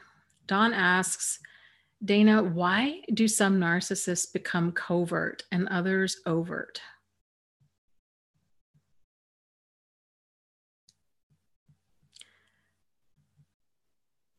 I would my my take on that, my guess would be that it has a lot to do with kind of their natural personality style and with their level of, I think, self-awareness. So it's just been my experience, more of like the overt narcissist, kind of that arrogant, grandiose, uh, just, that quote unquote, like that guy, right? Or like that girl, just so over the top, ridiculous. Those kind of people tend to have very poor insight. Like they're just tone deaf to how they come across.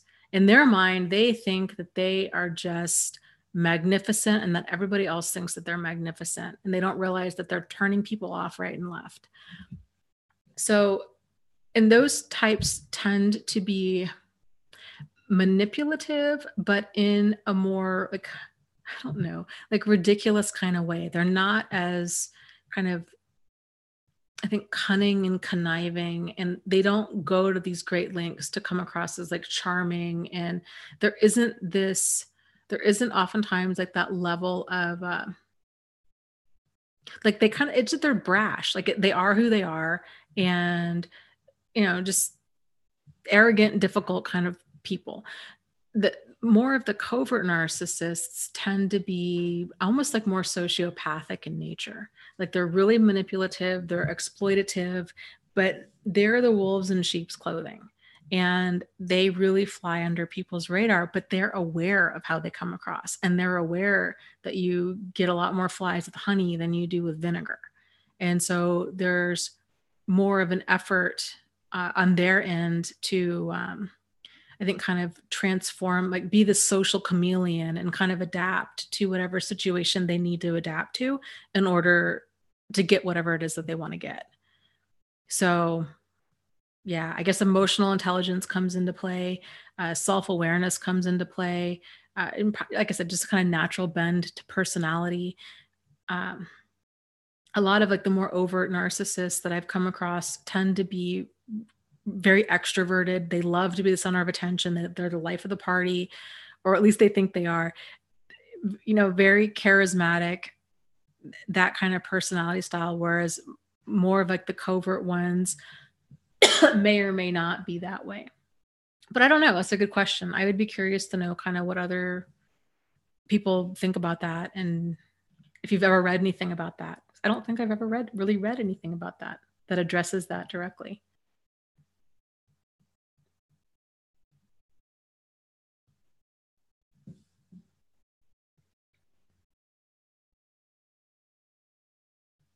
I don't know if I agree with that. Abuse Free says, I was watching a video by Richard the other day, and he mentions about a lack of confidence in coverts and big confidence in overts. And I think that could be the reason too, the level of confidence.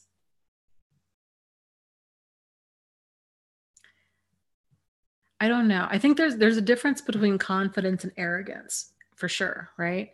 A lot of the overt ones are arrogant, and it's just that level of like arrogance, or they're like, I'm just going to get away with whatever it is. I'm just going to say whatever I'm going to say. I'm going to do whatever it is I want to do, and I'll get away with it. Whereas the covert ones, I think they're just as more often than not, they're just as confident, but they're not stupid. Arrogant people, arrogance is stupid. It's just stupid. And that's how people get caught, right? Like that's how you get caught for crime. That's how you turn people off. That's how arrogance backfires. It's really like in no way, shape, or form like a positive trait. And so I think a lot more of like the covert ones understand that. And they do a much better job at manipulating. So I think that they're equally as confident. It's just the way that confidence manifests itself.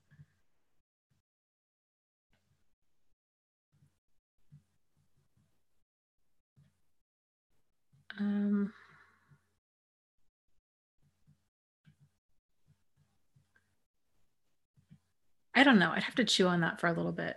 I could see why Richard would think that. And there probably is some truth to that. I think it's just the coverts aren't both of them are entitled, but I think overts are more arrogant, whereas coverts are not.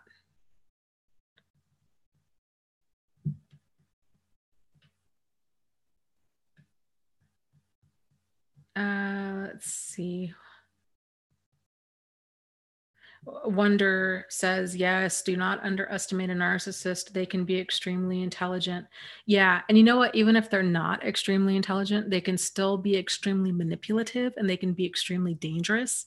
And they are thinking of angles because everything is a game to them.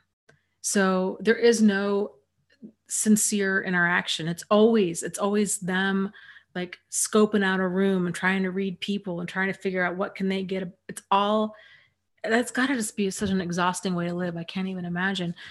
It's all about them all the time and kind of trying to find an angle,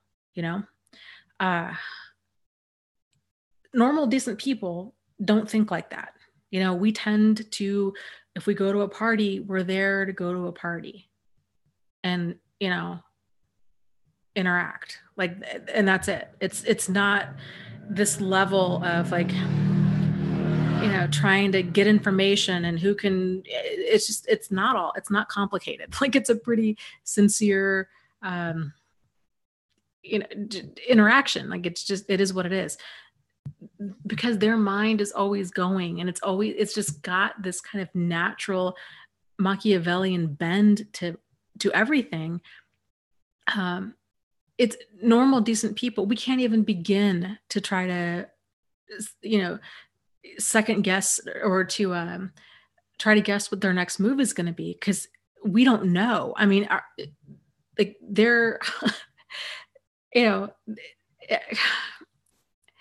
so trying to think that we could somehow play this game when that game is something that's invented inside their head and it's continually shifting as whatever it is that their needs or wants shift, like that's just an exercise in crazy making for us. So, and let me take a moment here real quick and mention again, tomorrow is book club. So 6:30 p.m. Eastern Standard Time. We're going to be discussing the book, The Sociopath Next Door. So I hope that you guys can make it. Just as a quick aside there. Okay, let me scroll up here and see what's going on.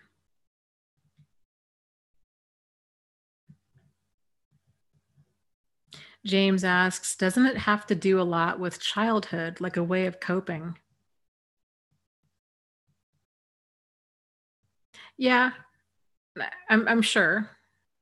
I think most people in general, if a person realizes that if they act in a certain way, that they're either going to get their needs met or they're not going to get them met, people by and large, we tend to keep doing what works, all of us. And narcissists and sociopaths are no different.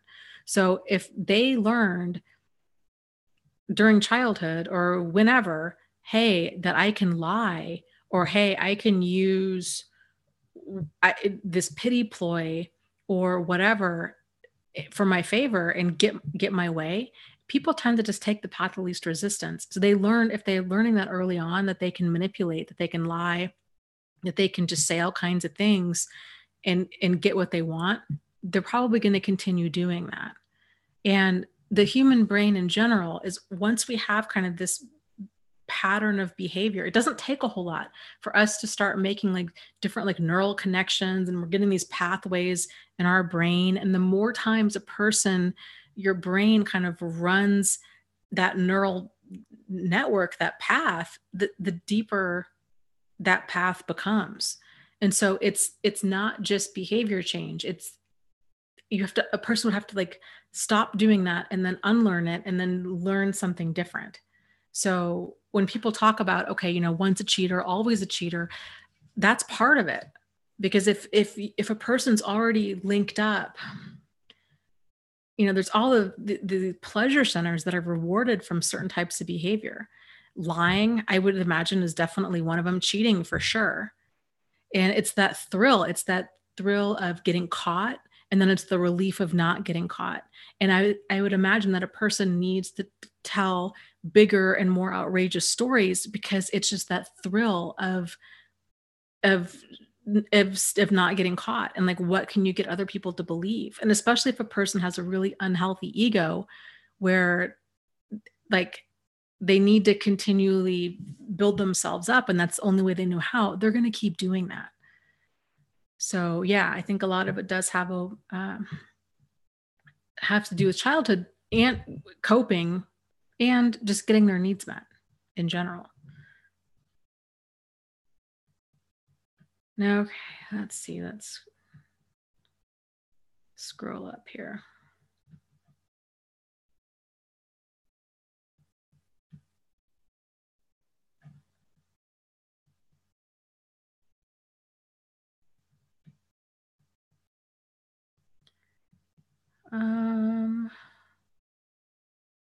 Oh, cool. Fairy Magic says, I like to go to a movie group with Meetup. We go to a movie and then we go out after the movie. It is so fun. Yeah, I used to, that's cool. I'm glad that you found that type of meetup group. I used to go to one where we used to play trivia every single week, and that was a lot of fun. I used to go to another one that was board games, and there was one that was Reiki, and there was one that was like a foodie group, and we used to just go out and try different restaurants all over town. Like, that was really enjoyable. I mean, there's so many different groups out there.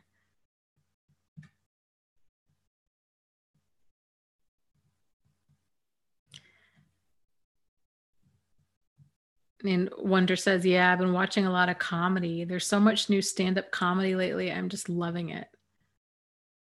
Yeah, that's really cool. I'm a big fan of comedy too.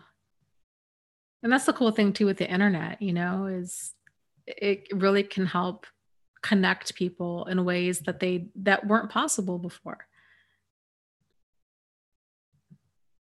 And it's amazing how many different groups are out there, even on on Facebook or on YouTube channels. Pretty much any topic that you are even remotely interested in, there's either a group on Facebook or a YouTube channel around it.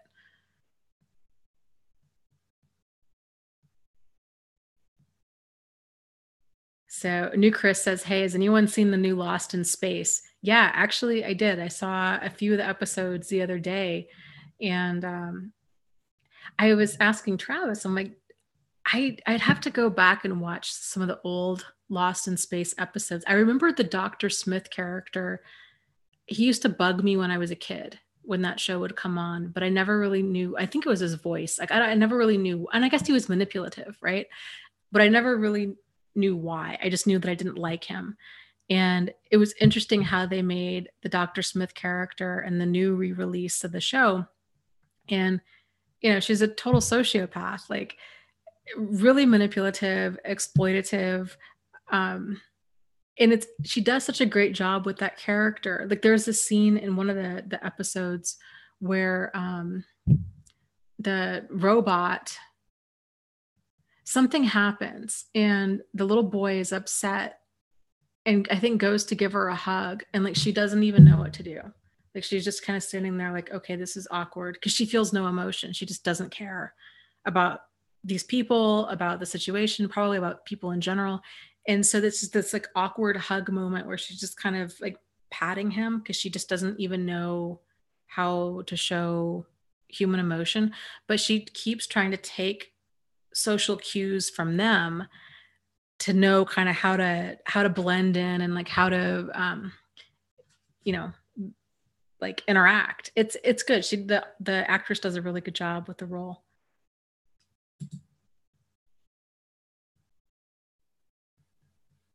Kevin says, yeah, the new Dr. Smith is pretty creepy. Yeah. Yes, she is.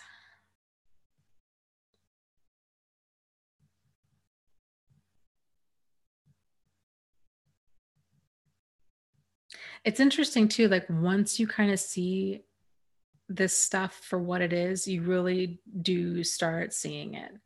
And you see it in TV shows, you see it in movies, you see it in like celebrity news, you see it in politics, you see it um, in your coworkers, you see it. And that's something that I think a lot of people struggle with is because they're like, I feel like I'm losing my mind. I see like really crazy like sociopathic behavior everywhere I go. And what's wrong with me? And really, I think what it is more often than not is it's just that you're for the first time really seeing behavior clearly for what it is. Because for so long, most of us have been glossing over it. We've been trying to we see the good in other people. We make excuses for it. Oh, they must be stressed. Oh, did they really say that? Did I hear that wrong? Maybe it's my issues. Maybe I just have issues with authority or with dating or whatever. Because it's hard for us to think like that a boss could really be so manipulative or out to destroy us, or a coworker, or that a neighbor could possibly be I don't know, like a child molester, or that it's hard for normal decent people to see problematic behavior clearly because it's just so far away from how we understand reality. And especially if what we're seeing doesn't match up with our idea of what we think a problematic person looks like. This is why, along the same lines, this is why many people tend to get caught up in these types of relationships over and over and over again because these people come across in different ways every single time. And so if you're not aware of that it's the behavior that's the problem, odds are you're linking up all kinds of incorrect cause and effect. So it's really common to be like, oh, you know what? Marriage is the problem. Never getting married again. Or, oh, I'm never dating an older man again. Or, oh, I'm never dating a Jewish person again. Or never dating a redhead again. Or I'm never dating an attorney or a bartender or a European. Or do you see what I'm saying? It's really easy for our brain, because your brain, the human brain, is continually trying. Its job is to keep you safe, and it's to look for patterns and things so it can look for shortcuts. So when it starts making, and it's weird because we all have this, it's weird when you start examining your thoughts and like where certain things came from. But if a person can't pinpoint it, your brain is going to be grabbing at straws, thinking, okay, that's it. I'm never never meeting anybody online again. That's the problem, is online dating. And then their guard is down for meeting people in real life. Or if your guard is really up for like wanting to avoid redheaded bartenders, but then you're totally caught off guard if you meet a really likable, I don't know, blonde attorney. So it takes a little while for our brains to fully understand kind of the scope of this and the scope of this behavior, because it all comes across so differently. Like you might have one really like overt problematic person in your life, the boss that just not even trying to hide it, making your life an absolute living hell. They yell, they scream, they lie, they belittle. They're like Simon Cowell or Chef Ramsay. It's just awful. Your life is a living hell with this person. But then let's say you've got another person in your life who's incredibly charming, who you're like, wow, this person's so amazing. It's like, this is how everything should be. And then we're caught off guard when we realize, oh my goodness, there's like, they've been living this double life and there's all kinds of craziness. And then we can start feeling cursed, because we're like, well, okay, I don't know what I'm missing, but I have a lot of these people in my life and I don't know why. I'm somehow a magnet for them. And, but because we're not, once you see the signs, once you see how this stuff starts off slowly, like in the beginning, the mystery is no more. It's like seeing the magician. When you see the trick, when you understand the trick, the magician loses the appeal because you can't unsee it. So, but it takes a little while to see all of the different ways, or not even, you're not even going to see all of them, but like to see, I think, enough of the different ways that manipulative behavior can come across that you can prepare yourself for it. So,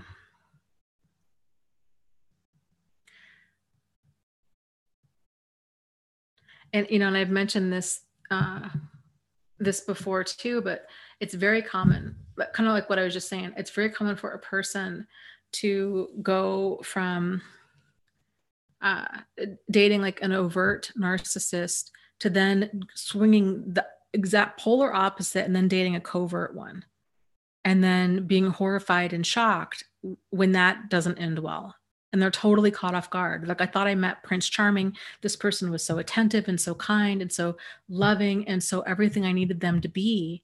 And I thought this was my best friend. I thought they were my soulmate. They treated me like a queen or like a king. I can't believe things ended this way. Like, what the hell? And so then those people are oftentimes really confused because now nobody's safe. Because whereas before, like the overt, it's like the snake in the street, like, okay, now the Chef Ramsays, those kinds of really brash, demeaning kind of personalities, you can see that coming. And so normally, most people, right, you're going to go do the opposite. You're going to go look for somebody who's kind and loving and nurturing and sweet. But if it's too much, it's too sappy, it's too fairy tale, it's too charming, we can mistake that for sincerity. And it's not, it's charm, which is never sincere. So and then a person's internal radar, their compass is it takes a while to kind of learn to trust yourself and kind of figure out how to like navigate your environment after a situation like that. And interestingly enough, a person who has been tangled up with a covert narcissist is oftentimes terrified of like the prince charming or the princess charmings out there. And they might intentionally seek out more of that snake in the street because at least they know in their mind, I know what I'm getting. So, I mean, either way, it's a problem. But that tends to be kind of why people are doing that.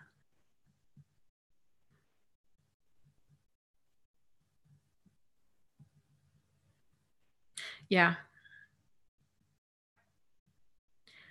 Gigi says, my father is an overt narcissist, and I purposely chose partners whom were the opposite.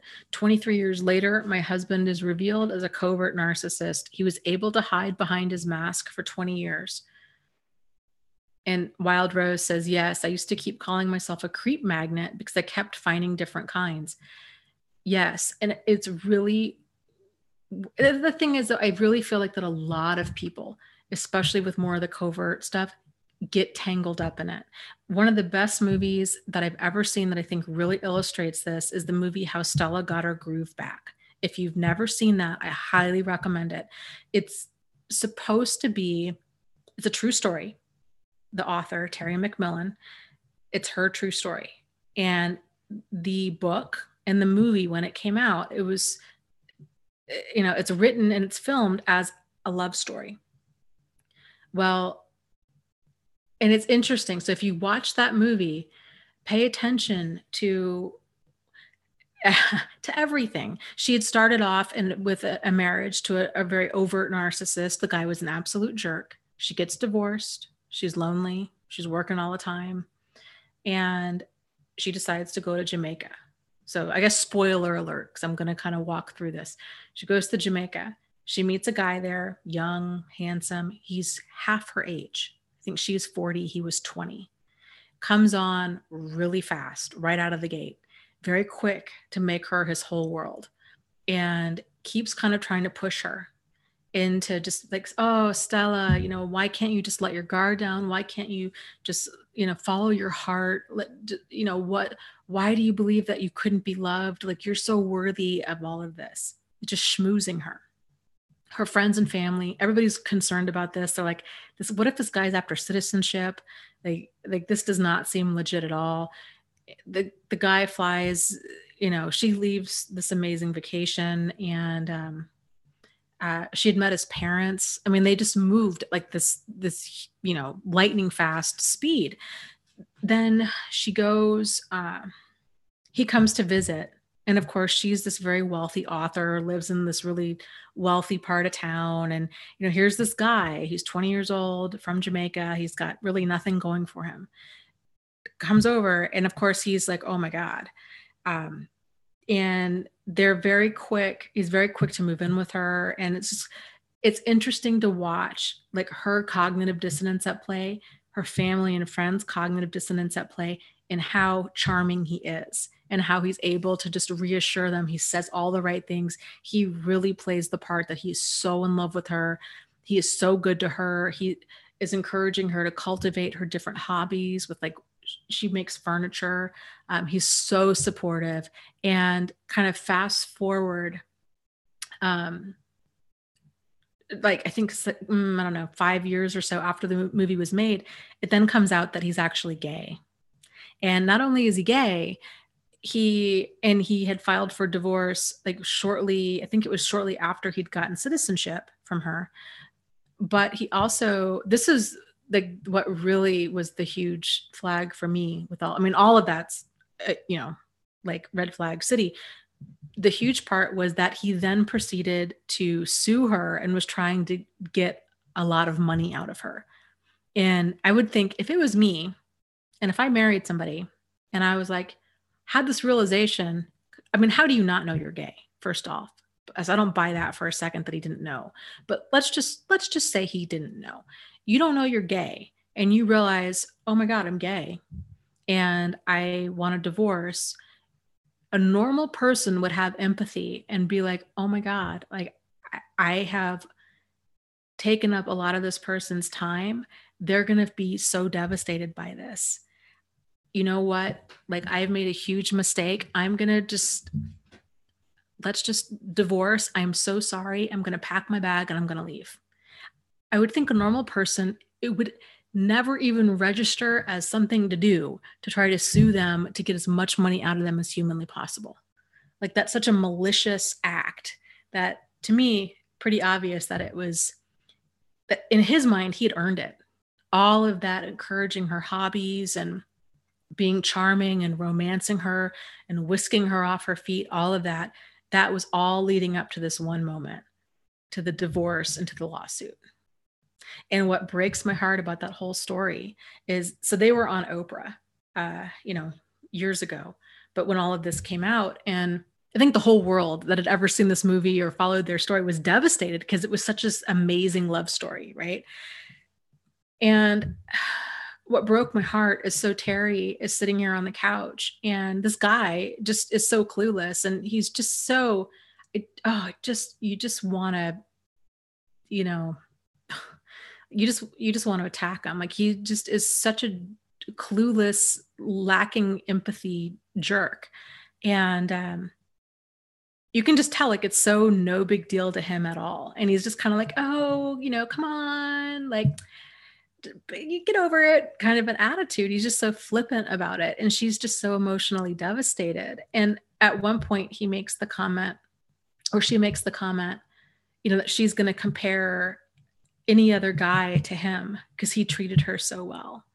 And that's what broke my heart, because in her mind, she hadn't realized, at least at the time, that none of that was real. And that's what's so hard, is when a person mistakes all of that love bombing and all of that stuff as something that's real. That's really hard to move on from. And it primes them to get tangled up with another sociopath down the road, because normal people don't come with the fairy tale. There isn't that over the top ongoing stuff. They're not on their best behavior all the time because there isn't some sort of hidden agenda down the line. So I don't know, a good movie to kind of watch, knowing what you know now, to kind of see it with a fresh set of eyes.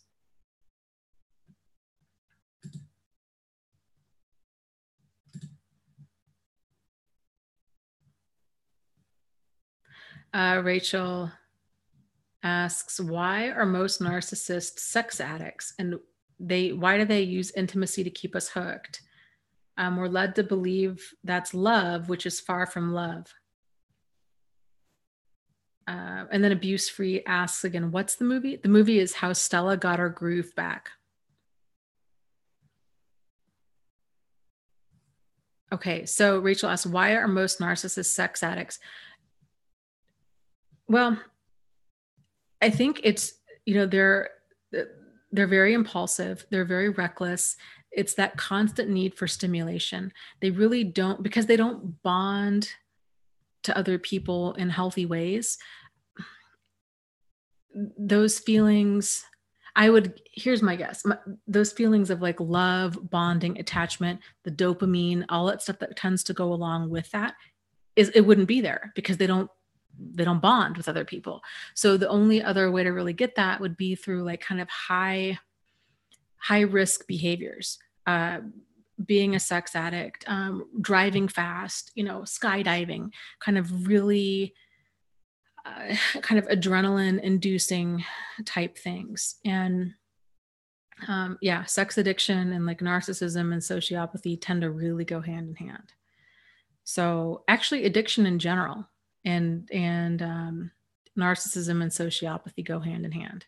I think it's something like, estimates are about 80% of addicts of any kind would also be considered antisocial personality disorder. So there's just a high correlation between, other types of kind of stimulation type behavior and that. So I think it's also kind of thought that they tend to only feel like jealousy, envy, rage. They have a very limited range of emotions. So I think that's why.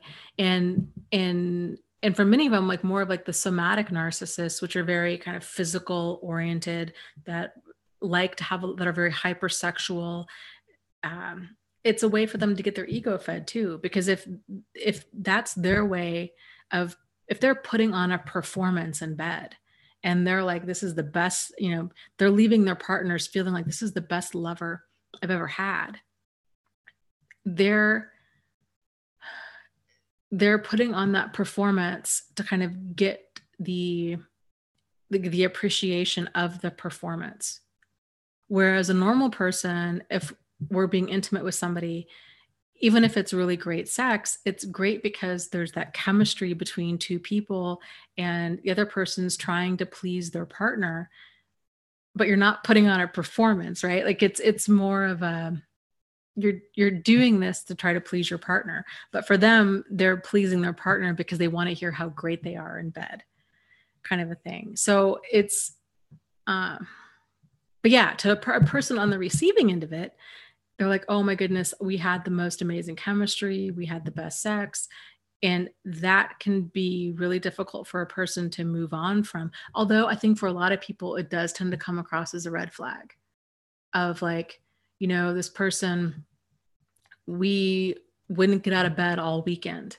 This is all they were ever wanting to really do. And, after a while, I began feeling like a blow up doll, or they were so hypersexual. It just kind of makes a person question, like, is there really any connection there? Or am I just a blow up doll? Kind of what's going on here? Or, especially if they're hypersexual and especially if they're older, right? And they're telling you, oh, I haven't felt like this since I was a teenager. And to a person on the receiving end of that, if they either believe that or they're like, okay, this is really kind of weird. Like this person seems really hypersexual, especially given our age. So, but yeah, it can be really flattering if somebody is wanting to be intimate with you all the time and they're complimenting you and they're wanting to touch you and be with you and all of that. So it's understandable how I think people can get caught up in it, and to mistake that for that level of again, intensity for sincerity.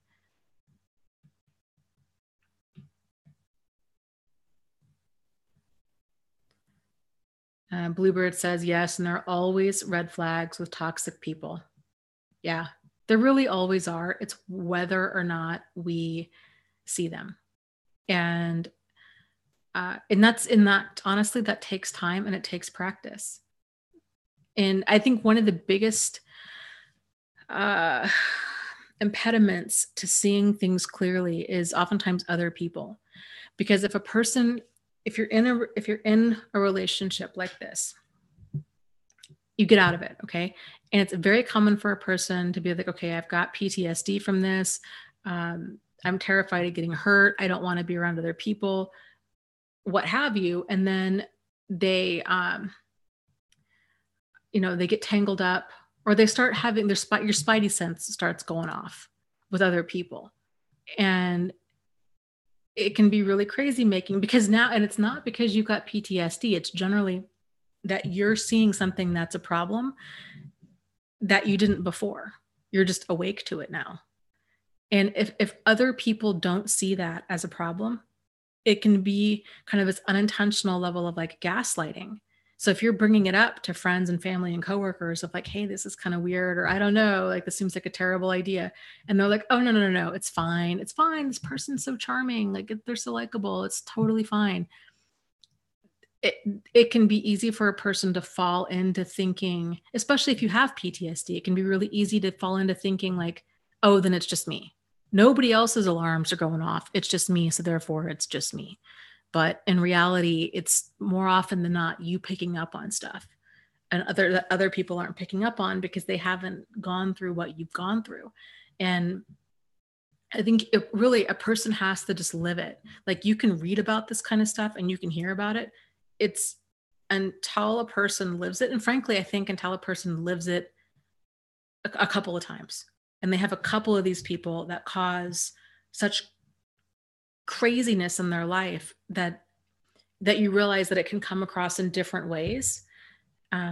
Only then is a person actually their eyes open to it.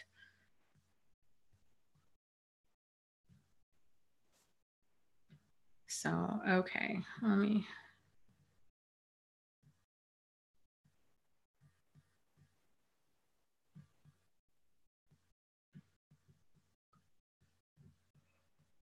Okay, I'm scrolling, scrolling, scrolling.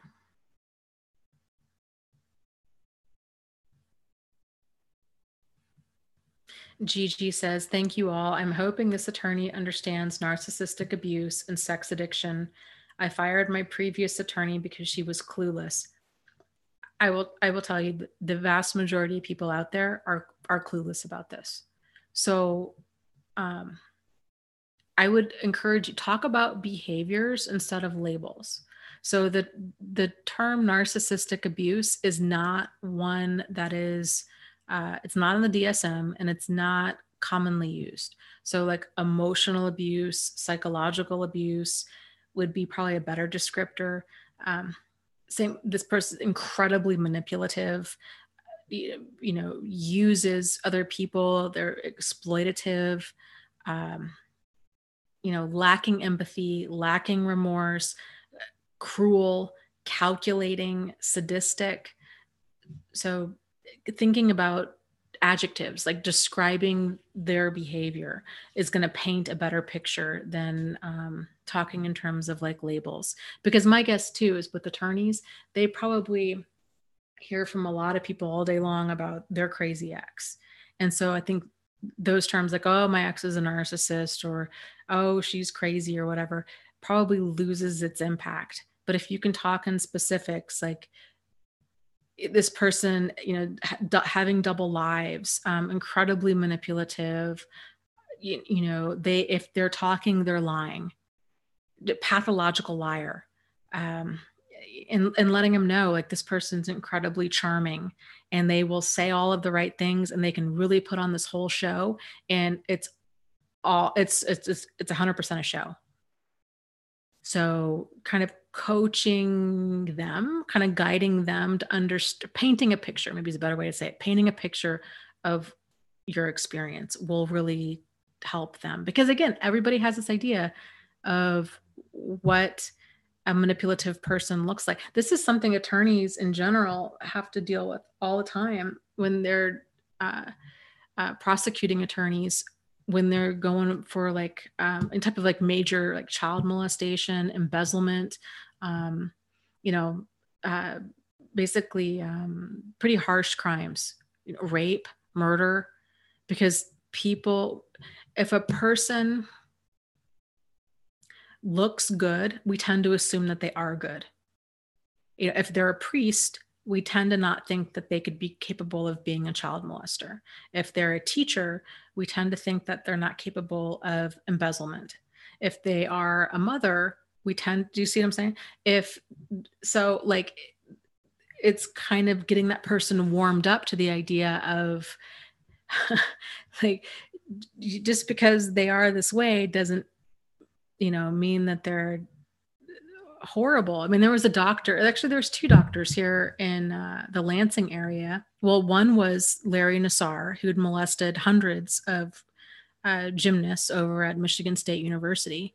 And, like flew under the radar for many, many years. There was another doctor here who was an oncologist. He was a cancer doctor who was performing unnecessary amputations on patients, telling them that they had cancer. He needed to go in and operate, and was cutting off limbs and all kinds of things. And it was this horrific story of all these people that were getting treated for cancer that they didn't have. And of course, he was making a ton of money off of this. And not only that, but then he was making himself, building himself up as like this kind of God figure, because he was able to effectively cure them of their cancer. So then now he became kind of their saving grace. But like, people don't think that doctors could be capable of something like that. Like, you think of a child molester as being like a creepy guy in a van at the park, or it's like it's somebody that's amputations and doing that they wouldn't be a doctor. that it would be some sort of, back alley serial killer kind of guy with a bloodlust. So it's just hard. It's hard for normal, decent people to understand that.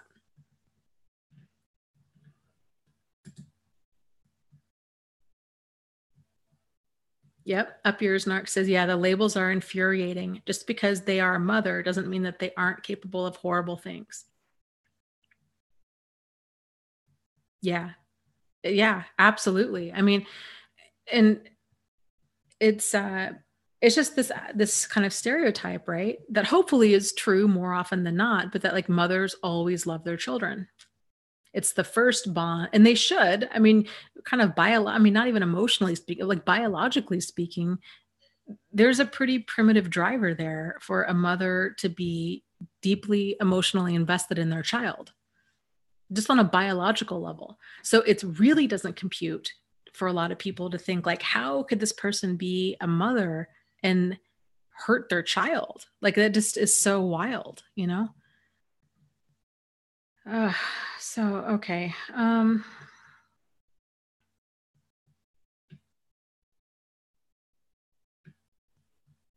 Brian asks, says, any tips on spotting these toxic people, specifically when they are only showing a good guy persona?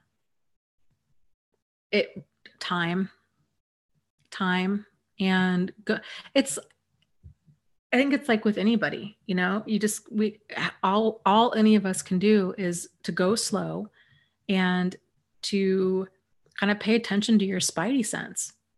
And if it's tingling about somebody, that's a good sign that to back it up a little bit, to spend maybe some less time with them, to kind of just get some emotional distance so you can kind of see why you're feeling that way. The more that you familiarize yourself with manipulative behavior and abusive behavior and all of the different ways that it can come across, and there's a lot, then you'll have the vocabulary for it. So then it won't be so nebulous as, oh, it's just this, my spidey sense going off. You'll be able to know, okay, this is why this bothers me. It's because this is triangulation, or this is baiting, or this is projection, or this is gaslighting. Like you'll have the words that describe your experience, because until then, until we have the vocabulary for it, it just kind of is just weird, right? Sort of like that. Oh, what is it? Like with Eskimos, like they supposedly have more than 12 words for the concept of snow, because for them it's important. Like they need to know the different types of snow because they're out in it all the time.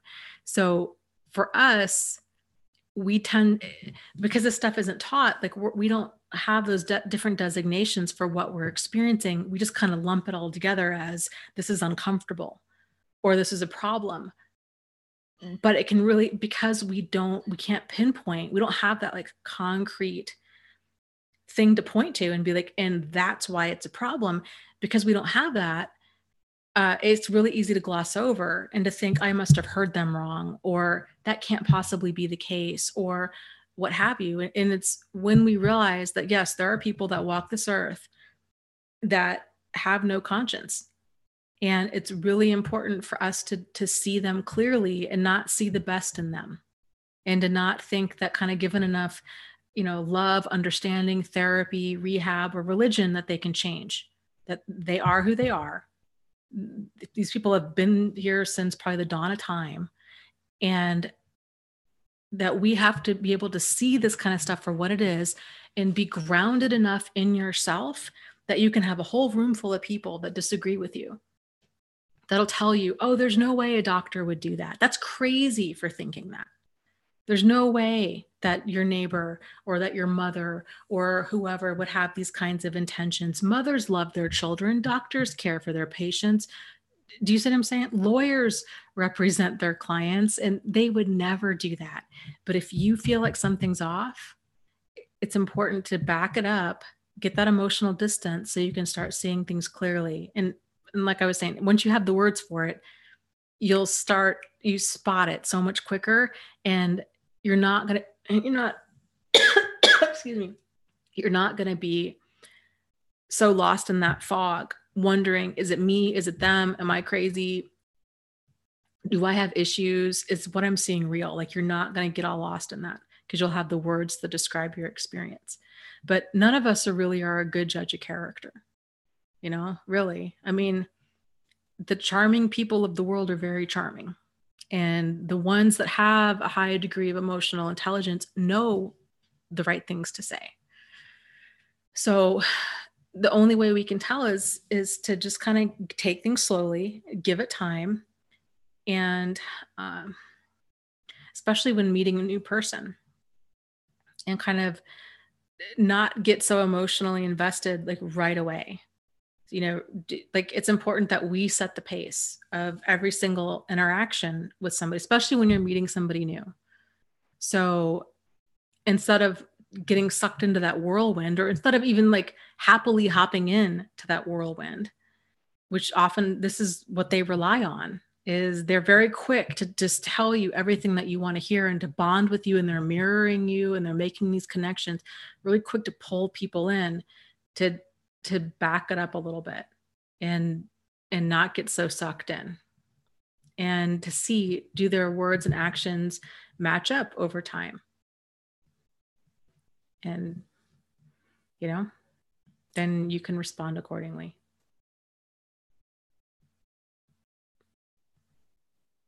Deborah says, yeah, some people say there is such thing as love at first sight. I never believed in that. Yeah, I don't agree with, I would agree with you. I don't believe in love at first sight. I believe that a person, you can have that, just that attraction, like lust at first sight, where there's that chemistry. You spot somebody from across the room and you're like, wow, you're just so into them. But to me, love is something that it's synonymous with appreciation, and appreciation comes with time. So I'm very cautious about people that are very quick to throw the words like love or marriage or things like that around, because to me, then it's like, okay, well, then it doesn't really mean anything to you. Like, if you can be totally in love with a total stranger, then then love must not mean that much to you, because that's a very fleeting thing. Like, we can have strong feelings for a total stranger, but it's going to take time to actually build that appreciation up, to be like, I absolutely like love this person. Like, they're amazing, you know?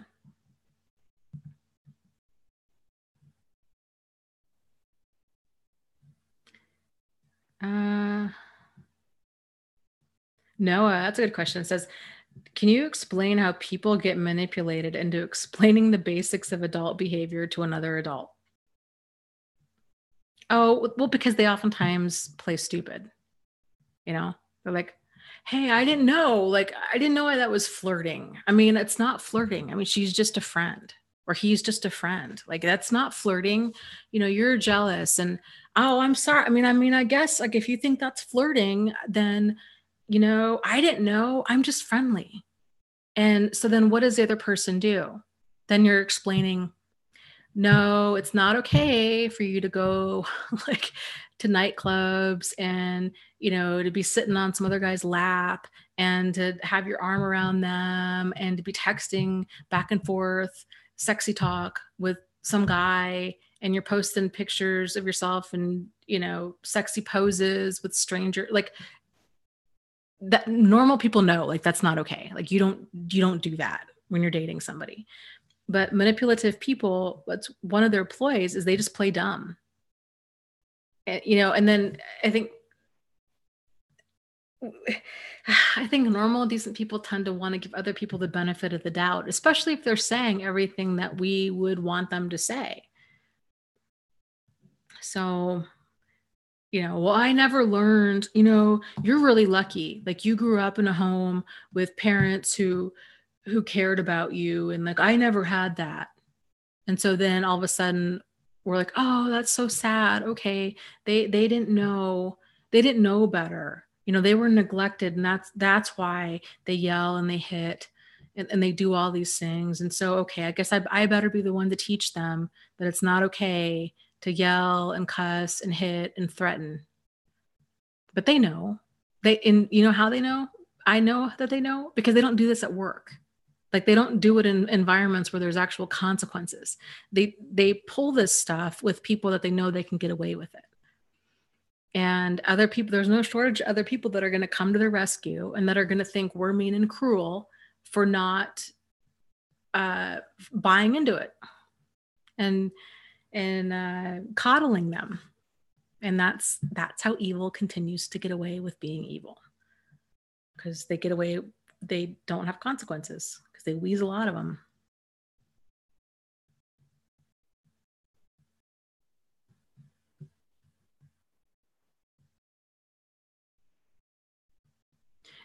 Gigi says, my estranged husband goes to SA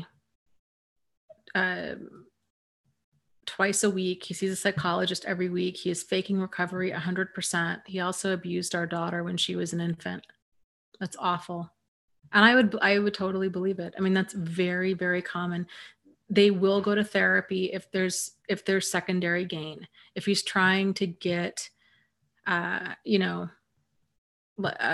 some sort of like paperwork to show the court that he's a fit parent or what have you. So, with that kind of stuff, I would encourage you, if he is going for some sort of partial custody, if he did sexually abuse your infant, just at a minimum to go for supervised visitation and just not let him be alone with the child. I would even talk to the attorney about what can you do as far as moving and move far away, stuff like that. Like, what options do you have? Like, this person's a total predator, and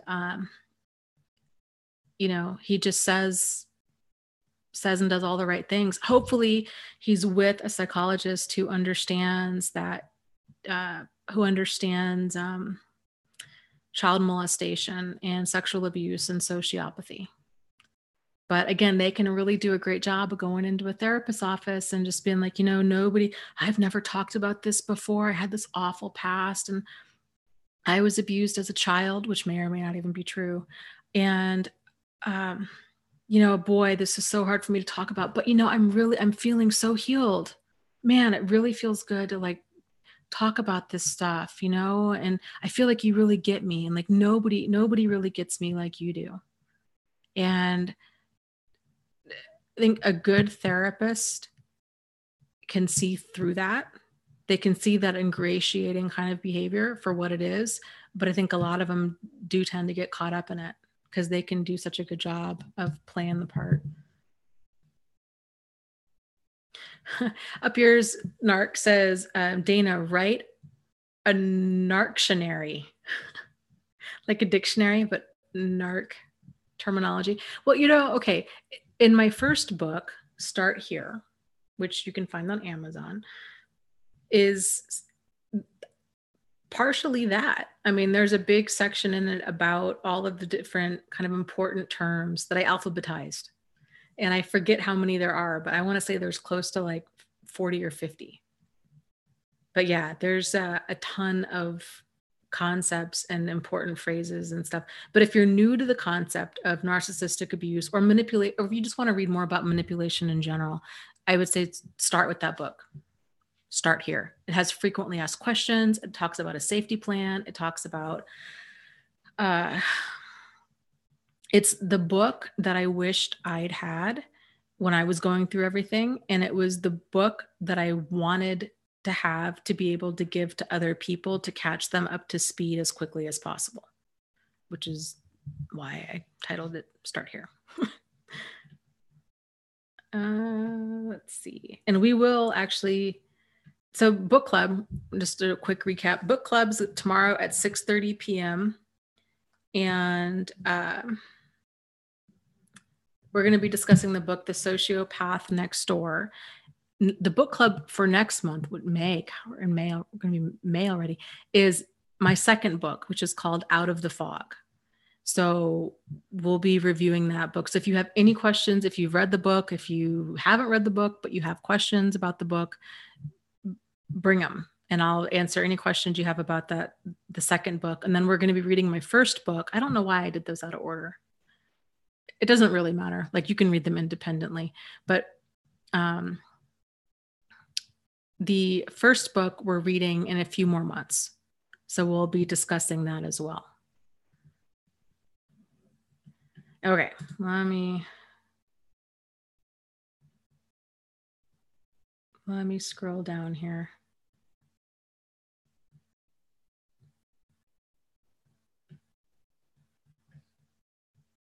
Jennifer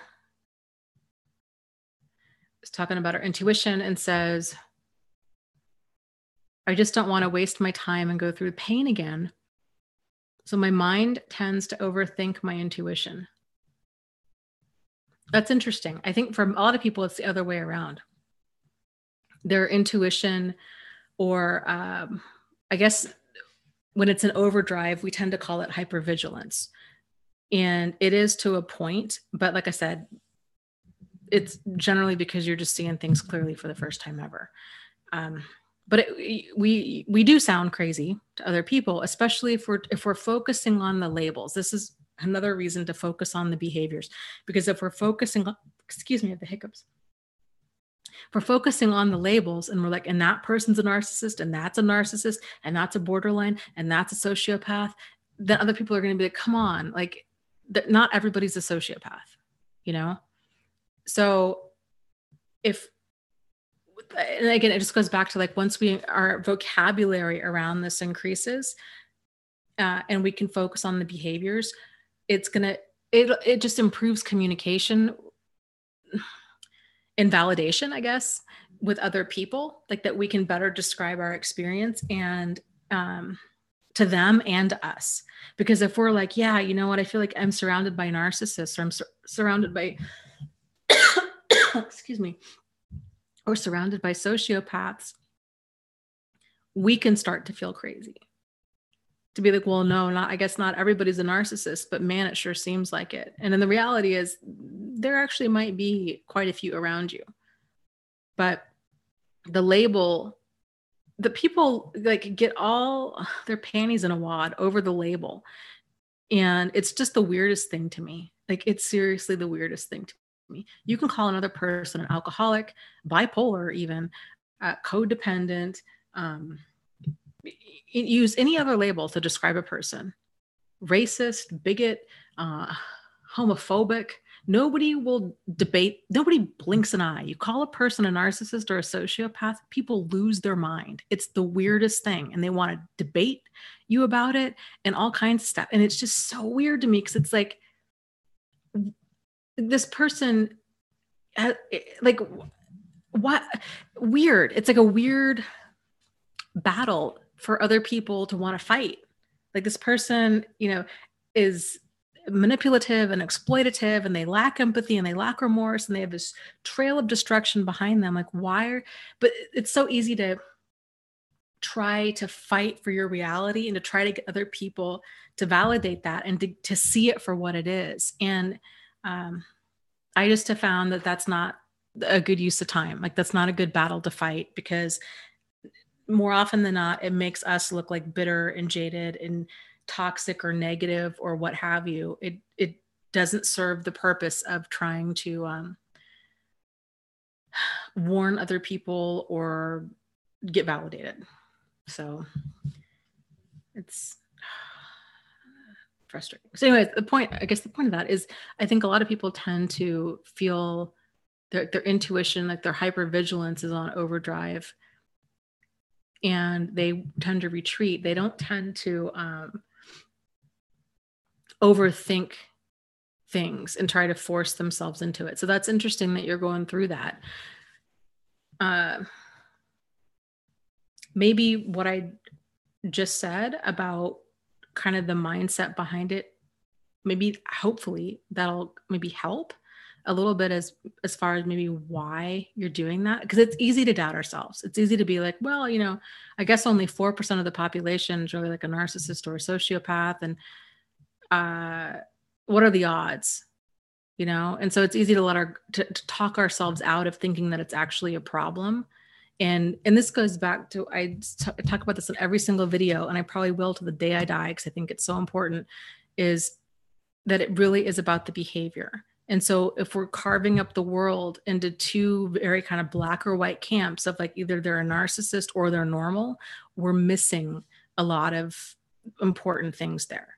So the label narcissist, label sociopath, it's important and it's helpful for just being aware that there are people out there in this world that their behavior is so extreme that it's considered a personality disorder, that it's not changeable, it's pervasive and persistent with how they interact with and how they see the world. And so that's a big aha for a lot of people. But it's not so cut and dry that a person's either a narcissist or they're normal. There's like lots of shades of gray in between. And any that shade, it's like trying to figure out what kind of poison you're drinking. It doesn't have to be, arsenic in order for it to do damage to you, like drinking bleach, drinking strychnine, drinking, any other type of poison is toxic, is toxic, is toxic. So the more in tune you are to what problematic behavior is, how you tend to feel around it, and the different ways that it comes across, the better chance you have at not getting roped in, or not getting roped in for as long as you did before. So, and if you guys want to read any more about this kind of stuff in greater detail, I do notes for all the book club books that we've read. We've been doing book club now for like 2 years. So we've got probably a solid 24 books out there, and you can find notes on my website, thriveafterabuse.com. Go look under book club, and it'll have a list of all of the different notes from those books. So it's kind of a crash course way to, at a minimum, kind of see at least what I thought was important. I'm always a big fan of, read the book for yourself. Odds are you're going to take away very different information, because we all see stuff from our point of understanding and experience. So it's definitely worth still reading the books. But if you want to read the notes, they are there. And then, my book, you can find me on Amazon. You can just search for Dana Morningstar. My first book, Start Here. All the terminology, tons of frequent, I forget how many, like a dozen or so frequently asked questions. It literally is a crash course to understanding this kind of stuff. I go through all of the different words and I give examples. And I tried to give a variety of examples so people to try to kind of shake up those stereotypes that are so prevalent out there. So that's that book. The second book, Out of the Fog, I really should rearrange the order. I don't know why I did them out of order. The second book I wrote, Out of the Fog, compares and contrasts a lot of the concepts from the first book that I see people, myself included, getting hung up with. So the second book goes into so the first book, for example, might talk about love bombing. Like, what is the definition? What are some examples? The second book compares and contrasts like love bombing to love, or intensity versus sincerity, or a friend versus a person being friendly, or trauma bonding versus healthy bonding. Because it doesn't take a lot. If a person has just, one or two, if they're blurring just one or two of these concepts, it can just, boom, get them back in the fog again. So, and I think one of the points I talk about in there is the difference between kind of like the difference between like hypervigilance and like a healthy degree of skepticism. So I love that book. it really sorts things out. Lucy, if you guys remember Lucy, she played a big part in that book as well. I just adore the way that she thinks about things, and she is a smart cookie. And so she really gave a ton of examples, and I feel like she did a great job of kind of filling in any gaps that I accidentally left open. So it's a pretty comprehensive, both of them I feel are a pretty comprehensive book.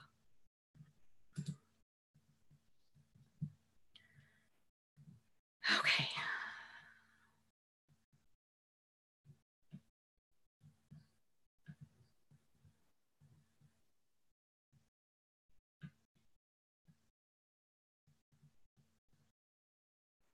Let's see. Fairy magic. I'm not going to read this out loud because I don't want to go on film with this, but yes, I agree 100%.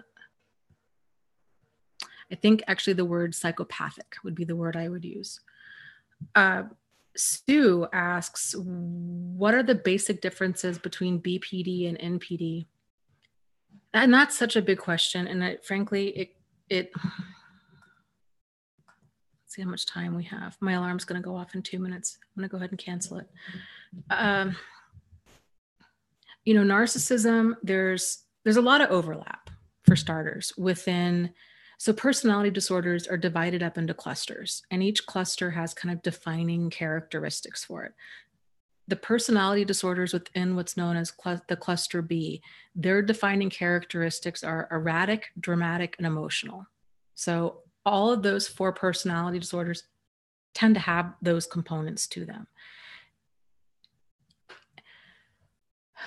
Narcissism tends to be, and a person has to normally meet like so many of criteria. So like there might be, I forget, it's like 7 or 9 different criterion for meeting the diagnosis of having this personality disorder. Of that 7, I think they, generally need to meet like 3 to 5 of those criteria, kind of depending. So, but it's difficult because they're kind of broad. So for example, like with narcissism, haughty attitude, believes that they are superior and should only be associated with other superior people, often, manipulative, grandiose is a big one, lacking empathy, kind of, I'm trying to think of some other, I think those I would say are pretty much the main ones.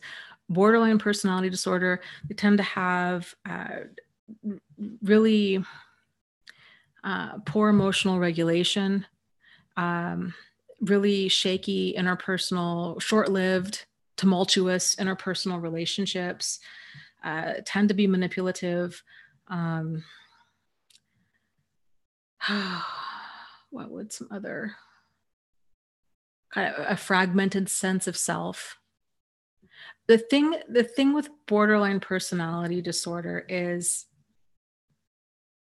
there's a lot of that tends to go, there's a lot of overlap with that and PTSD and codependency. So most codependent people, or what we would call codependent person, right, tends to have fragmented interpersonal relationships. If you've been through an abusive relationship, you're going to have a kind of poor emotional regulation. You're going to feel traumatized. You're going to have a fragmented sense of self. So a lot of these things, a clinician really needs to see that fuller picture, and they need to have a really solid understanding of abuse, which I will tell you the vast majority of them really don't.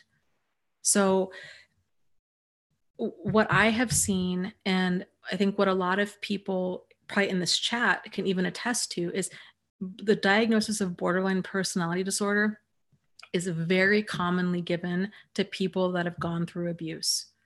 And it's because they're traumatized. So, and here's the thing too with diagnoses, they truly, truly are pointers. So when a person goes in to talk with a therapist or any type of mental health clinician, diagnoses are needed for 2 main reasons. For one, it helps a person get a concept for that clinician to develop a treatment plan. How are we going to proceed? Because there needs to be a treatment plan in order for them to bill for it. And then also for order for them to kind of get clarity is like, okay, in their notes, like, well, what are we doing? Like what's going to be my plan of action, kind of a thing. The second part of it is each diagnosis comes with a billing code. So you might see a person that has a lot of diagnoses, the unintended consequence of that, and oftentimes that's for insurance purposes. So if a clinician realizes, boy, this person's got a lot going on with them, it's really kind of hard to say. I mean, they might be saying, okay, I'm seeing some PTSD, I'm seeing some borderline personality disorder, I'm seeing I don't know, intermittent explosive disorder. I'm seeing possibly bipolar. So they're going to be writing down all, I'm seeing generalized anxiety disorder. I'm seeing depression. Okay. They might be trying to squeeze out as many different diagnoses as possible in order to get their treatment plan covered. So that's what I'm saying. Like, a lot of the stuff is pointers in I think 9 times out of 10 diagnoses are better kind of left with the clinician, because it's often more about the treatment plan and the billing than it is that a person like actually has this, because we're just talking about behavior. So it's not so binary, like either you have cancer or you don't, or you are pregnant or you're not. It's not like a physical diagnosis. This is this behavior of what I'm seeing in this snapshot in time. And it depends on the clinician too, and it depends on the treatment facility. So if a person is a therapist and they're doing outpatient therapy, all they have to go off of is that person sitting in front of them. And that person may or may not be an accurate historian, especially if they're personality disordered or mentally ill. So they don't have a lot to go off of. If it's a clinician in like an inpatient treatment facility or even an outpatient treatment facility, they're probably going to have notes and charts, and they're going to have a history. So there's more for them to work off of. So, so it's not an easy answer. And I hope that helped somewhat, but I don't know. And I think, frankly, just the field of psychology is still so new, and there's still so much about the human brain that we don't even know yet.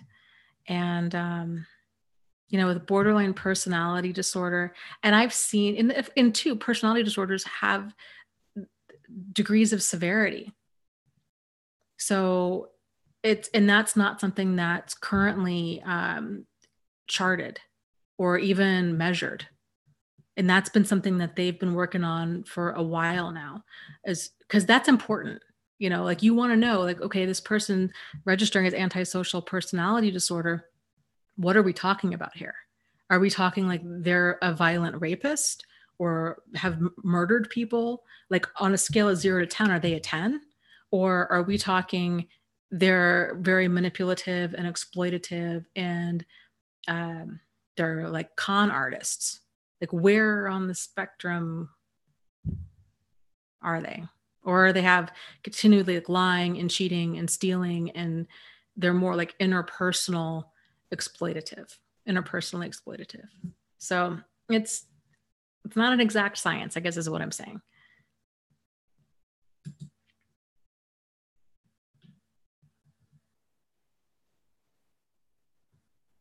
And if you want to look specifics too, you can always Google it. You can get the criteria. DSM criteria is online, and it'll give you a list of kind of the criteria for a person to meet. But again, I think one of the main complaints and challenges with the DSM is, okay, well, if like, if you say a person has poor emotional regulation, like, what exactly does that mean, and to what extent? Or if you say a person has and frankly, that you kind of know it when you see it, but like, if a person has a lack of empathy, how are you measuring that? Because we're not inside them. Like, we don't know what another person thinks or feels. We can kind of guess according to their behavior. But so it's by no means like the end all be all that many mental health clinicians make it out to be. It's the best tool that's out there, but it's by no stretch, really even that accurate. It's kind of a way for clinicians. Frankly, it was never really developed to diagnose anybody. It was mainly developed so there was some sort of structure with how people were describing what we were seeing. So you could have a doctor in North Carolina and a therapist in Pennsylvania, and if they were transferring the client, that they could transfer that file and say, okay, this person's been diagnosed with I don't know, narcissist, NPD, and they would both have an understanding of what that meant. Or this person's been diagnosed with autism, or this person's been diagnosed with bipolar 2 or schizophrenia. So they would kind of have a heads up as to like what that meant instead of listing out all of the behaviors.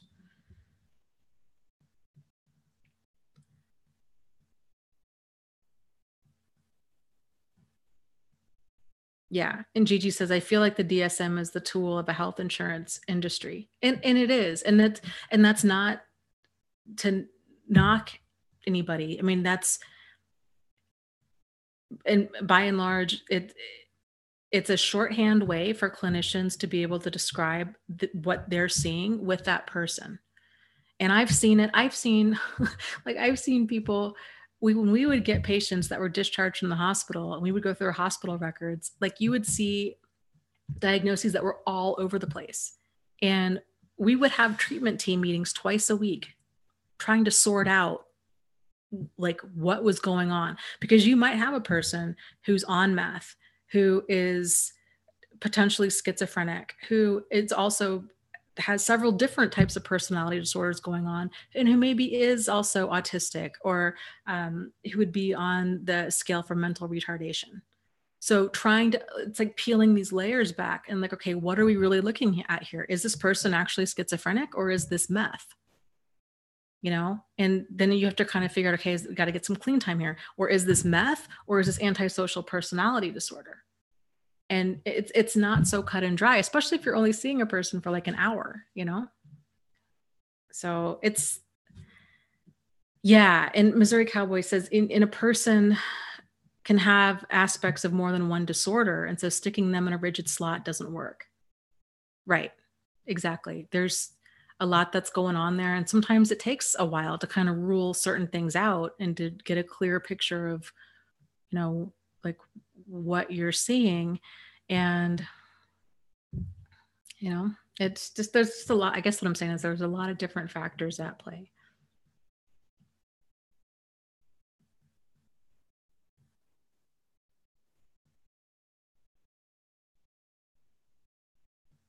And, and frankly, for our purposes too, like the concepts. So when we talk about personality disorders, and that's one of the reasons I'm really big on like focusing on the behaviors, these labels change all the time. Every single DSM revision, labels change, but the behaviors don't.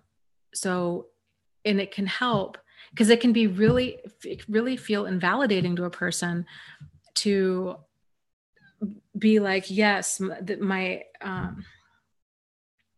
my ex was, I don't know, a psychopath. Okay, well, that's now antisocial personality disorder. Does that mean that psychopaths don't exist? No, it just means that these terms are recategorized and shuffled around for a wide variety of reasons.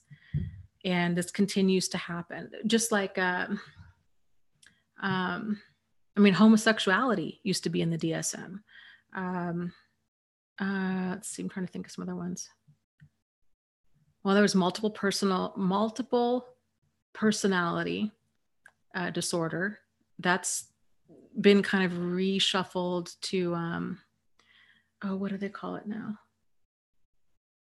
I'm totally drawing a blank. It's not multiple personality. It's identity. I'm totally drawing a blank, but they changed the name of it. That's going to come to me in like the middle of the night. So like certain things like that, like there's just different understandings over time, and names change, but behaviors don't. And so if it's a problem, and this is why I try to focus on, like, if it's a problem for you, and if you bring it up to the person and they're not doing anything to change, or they're not interested in changing, or they seem to only really get better at hiding whatever it is that they're up to, then then at that point we need to figure out, okay, where are our deal breakers with stuff like this? Because to hang in there thinking that, well, surely they must change because I love them, because they were married, like they have to change. That's faulty thinking on our end. And so it's really important that we understand like what's a deal breaker for us, and that we don't fall into kind of that thought hole of thinking like, well, commitment's forever, especially if we're the only one that's committed. Like if they're continuing to lie and cheat and steal and drain accounts and embezzle funds and getting other people pregnant and like all kinds of craziness, that we're not in a relationship with them. We're in a manipulationship with them, and we would be wise to get out of that. So just seeing the situation clearly.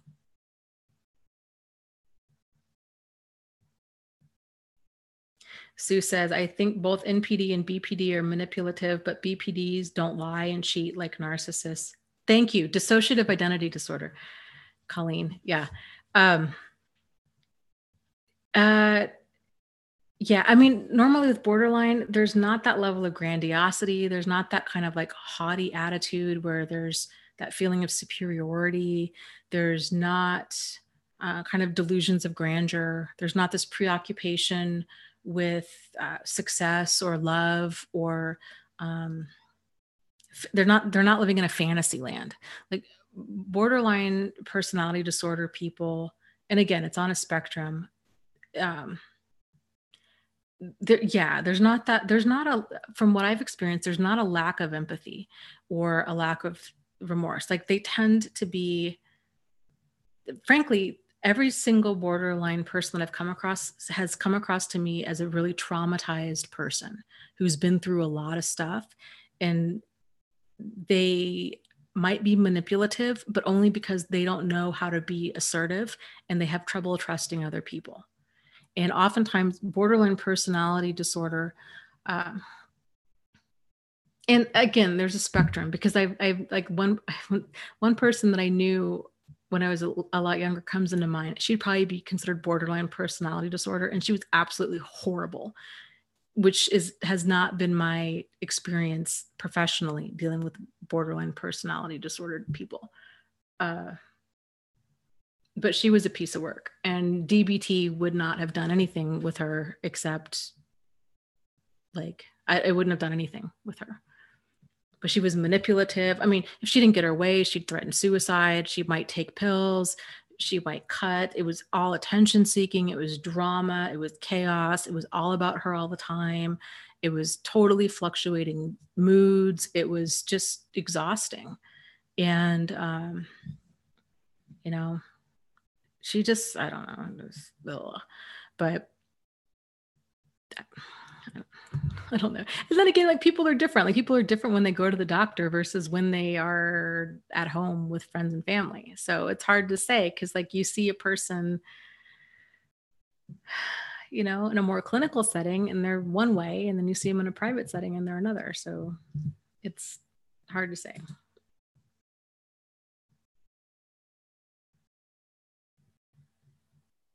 But that kind of BPD, I don't know. There's just, like I said, there's a lot of overlap. Like that one gal that I'm thinking of with BPD, who I would say would be diagnosed with BPD today, if she were to ever go in, would like, I don't know if there was really that lying, but controlling, jealous, paranoid, just not, I don't even know. Like, I wouldn't say delusional, but paranoid. Demanding, difficult,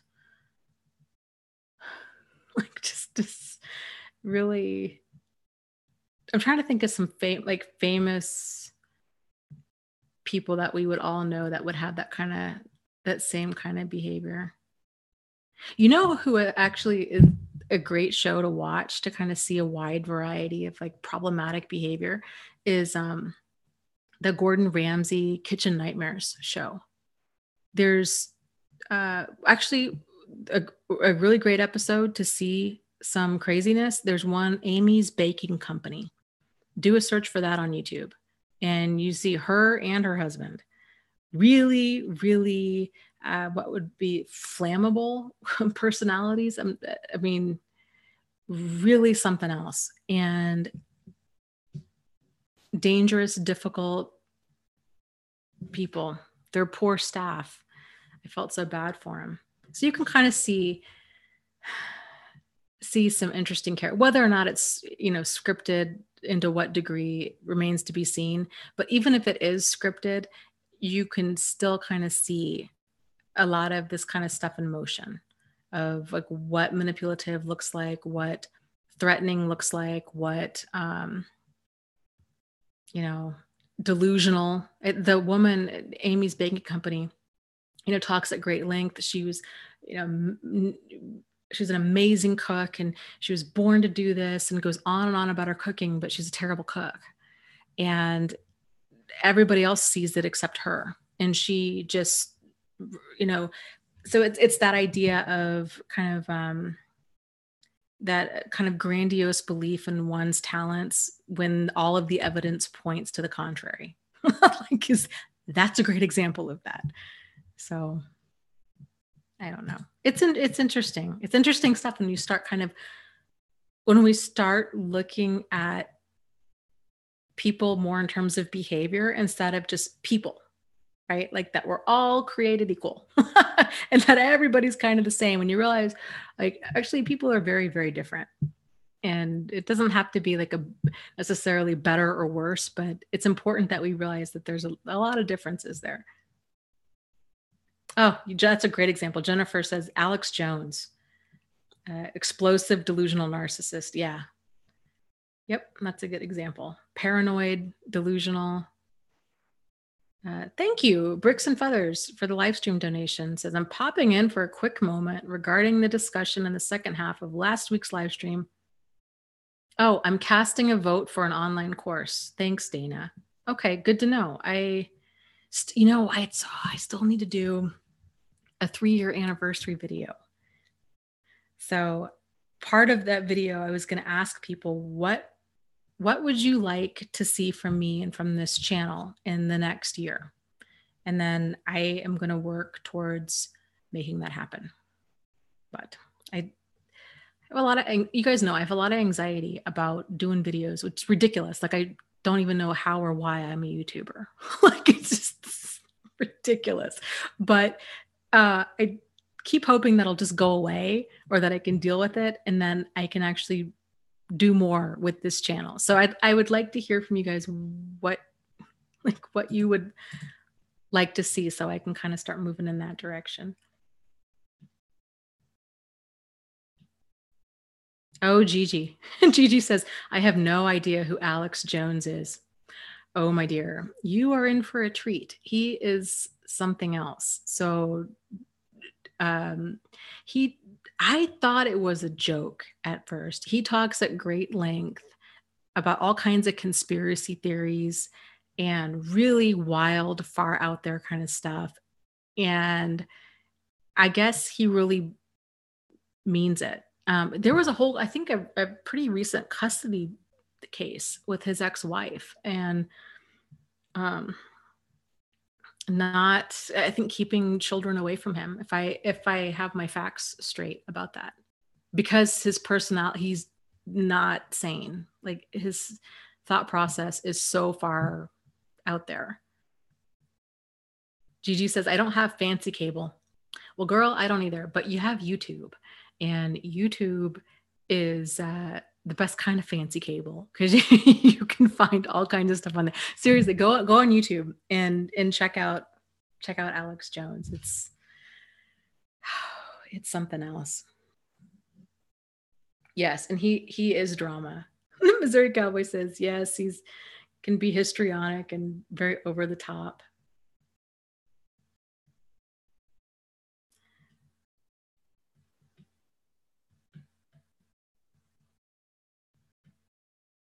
Cult personalities too. I'm trying to think of some other shows. You can YouTube L. Ron Hubbard. Scientology. There's a guy, I would love to interview him, and Chris Sheldon, I think his name is. He is a guy, I want to say he was born into Scientology. Really interesting guy. He has a YouTube channel, talks all about Scientology, trying to deprogram other people and spread awareness about it. So his channel is interesting. And learning about L. Ron Hubbard is also interesting. And just how dangerous and crazy that guy was is really wild. So there's lots of videos out there.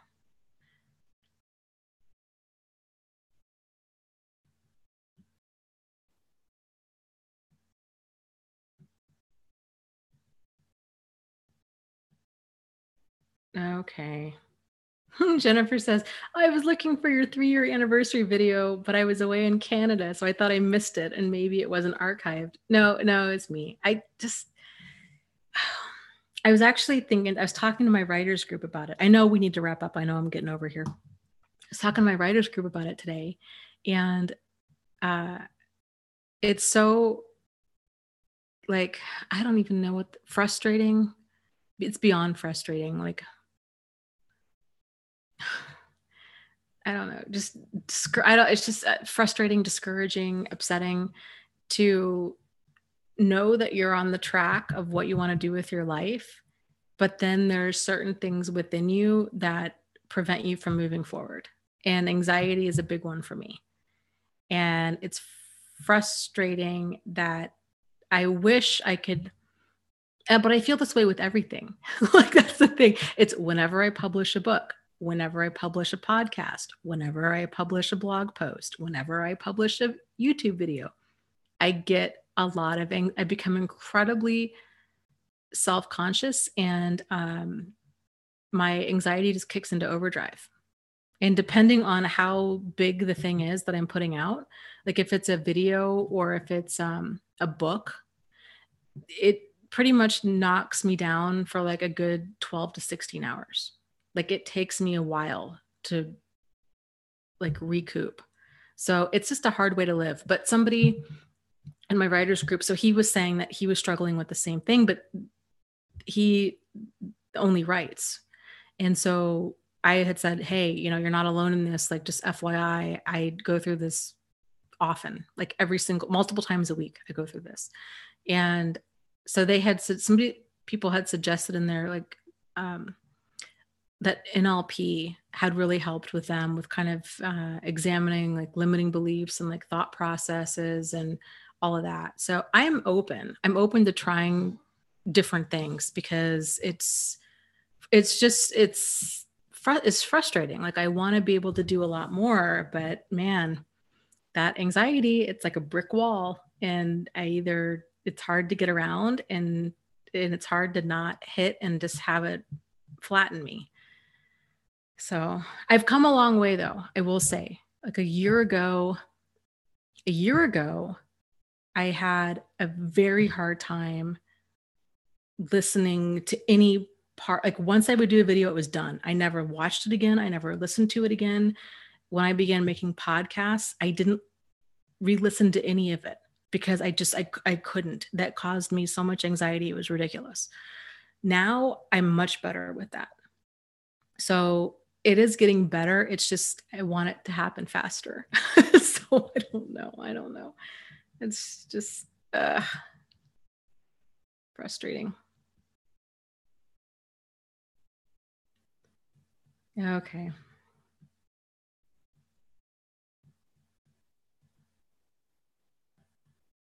James is talking about Scientology and says, yeah, Lisa Remini, I'm not sure if that's how you pronounce her last name or not.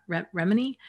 He says, is my future wife. She's older, but my, oh my, she's got the look. Yeah, she's a beautiful woman. I agree. And she's really intelligent, and her insights on Scientology, I think, are fantastic. And I totally applaud her bravery for coming forward and speaking out about her experiences with all of that, because I would imagine there's probably a lot of embarrassment and shame that goes along with that. If it's easy for anybody to like Monday morning quarterback it, right? And be like, how did you get in a cult? I mean, come on, didn't you know? Because it sounds so crazy when you're not emotionally invested in it. But when you're emotionally invested in it and you grew up in it and it's meeting these different needs and like your friends and family are in it and you've been brought up that this is what it's all about, this is what it's all for and all of that, I could see how that would be really difficult to walk away from that. And yeah, so I think she's a pretty amazing woman for getting out of it.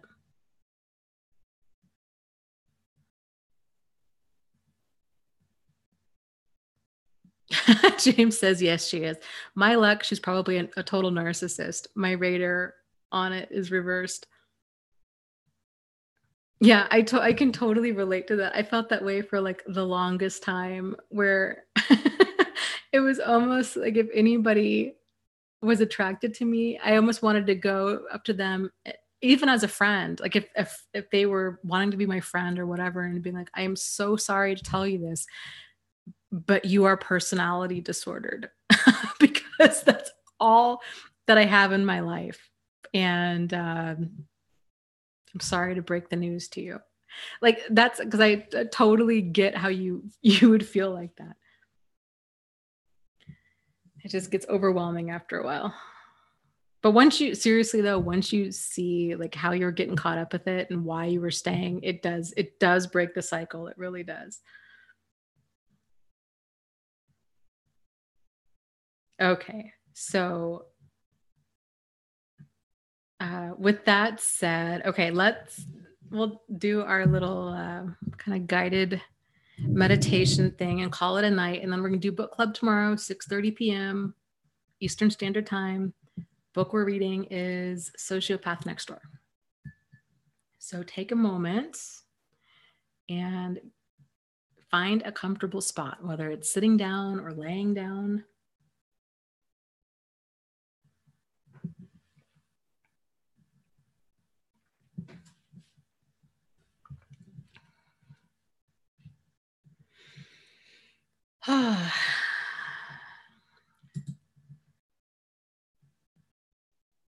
And take some deep breaths in and out.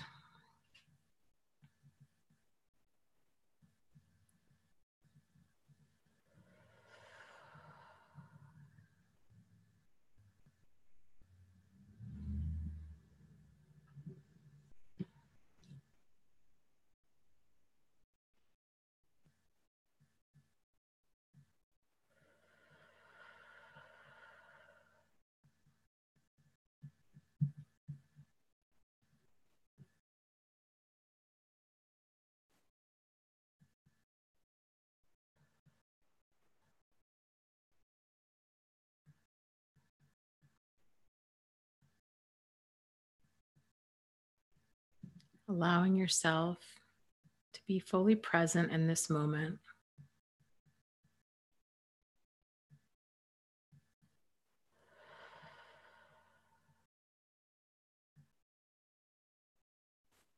Letting go of any fear, stress, anxiety, or pain.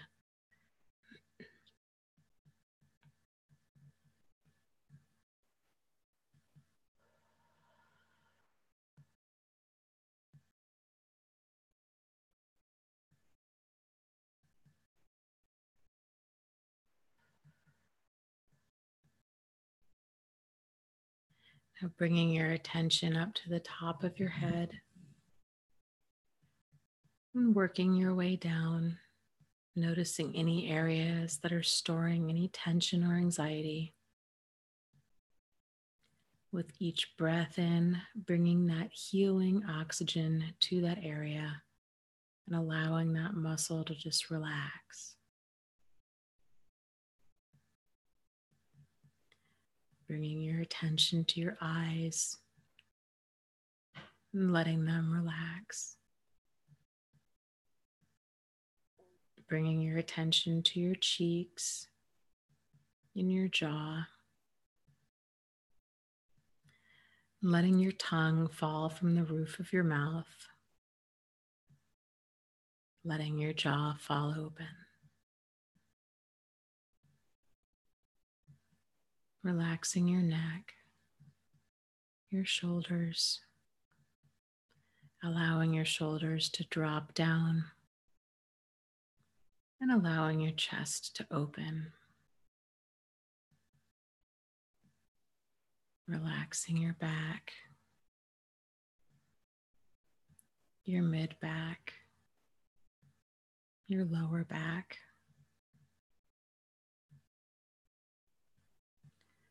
relaxing your stomach, your hips,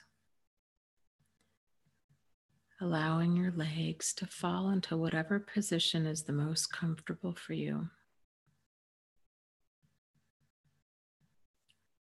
Relaxing the muscles in your legs, around your knees, in your calves, allowing your feet to fall into whatever position is the most comfortable.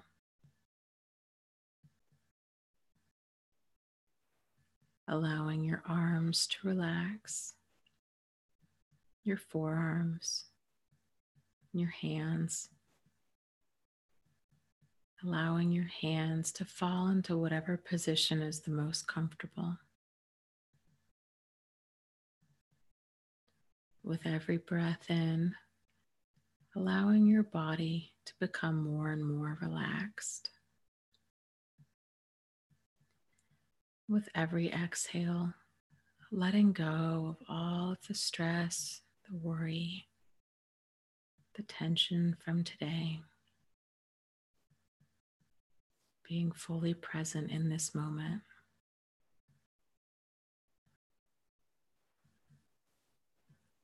And for the next 7 breaths, visualize breathing in nice, clean, refreshing, restorative white light, and exhaling any type of negativity, pain, anxiety. Visualize this as some sort of shade of gray. Perhaps it's the color of exhaust. Perhaps it's the color of fog.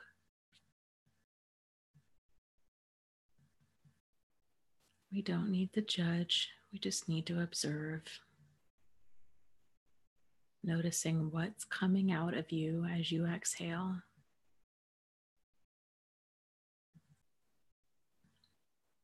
The goal is after the 7th breath to be able to be exhaling at the lightest color that you feel is appropriate. So let's start now.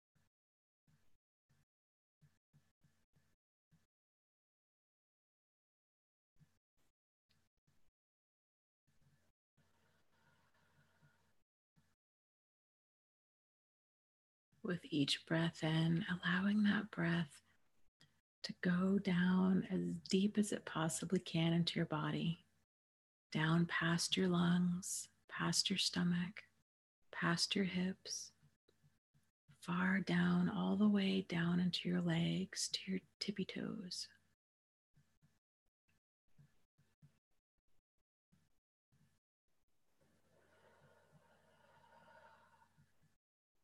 Really sending that healing, restorative energy as far down as you possibly can. And with every exhale, really pushing out every last bit of any stress or anxiety that you have.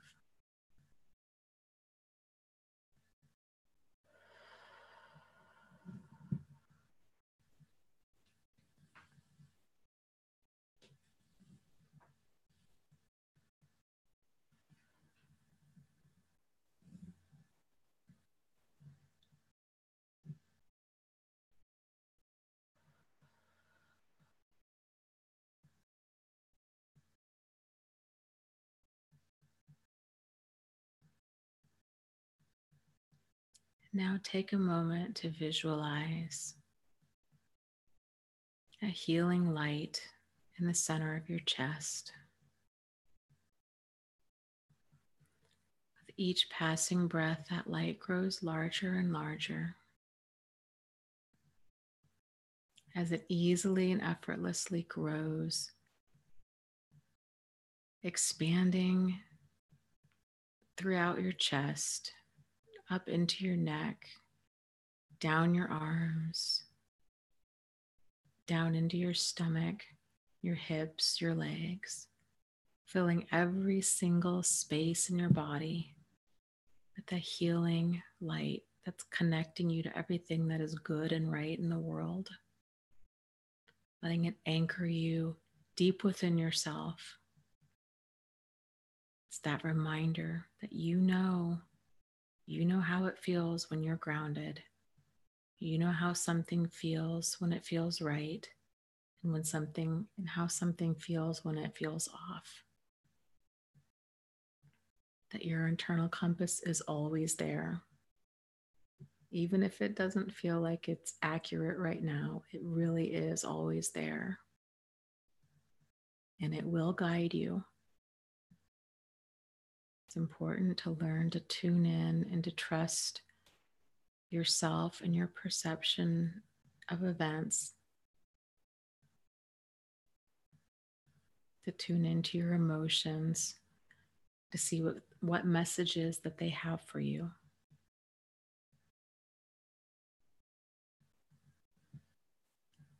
And when you're ready, go ahead and we'll do 7 more breaths. Reach out to some other people, perhaps in your real life or perhaps here on the chat, and sending them an energetic hug.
When you're ready, come on back and give yourself a big energetic hug,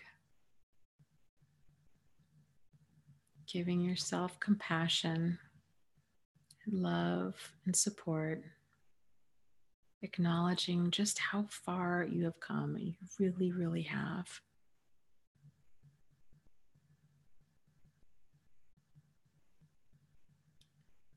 You're doing so many things right. And that this next chapter in your life, it's going to be about self-care and healthy boundaries and just really learning how to love and value yourself.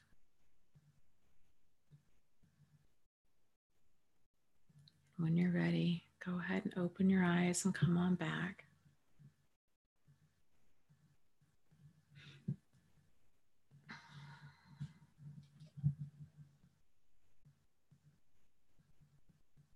So thank you guys so much for joining me. And I will see you either next week for the live stream, 8:30 p.m. Eastern Standard Time, or I will see you tomorrow night at 6:30 p.m. Eastern Standard Time for book club. So either way, I hope to see you guys soon. Have a fantastic rest of your night and lots of love to you. You are not alone. You are not crazy, and you really can move forward and heal from this. So take care and have a great night. Okay, goodbye.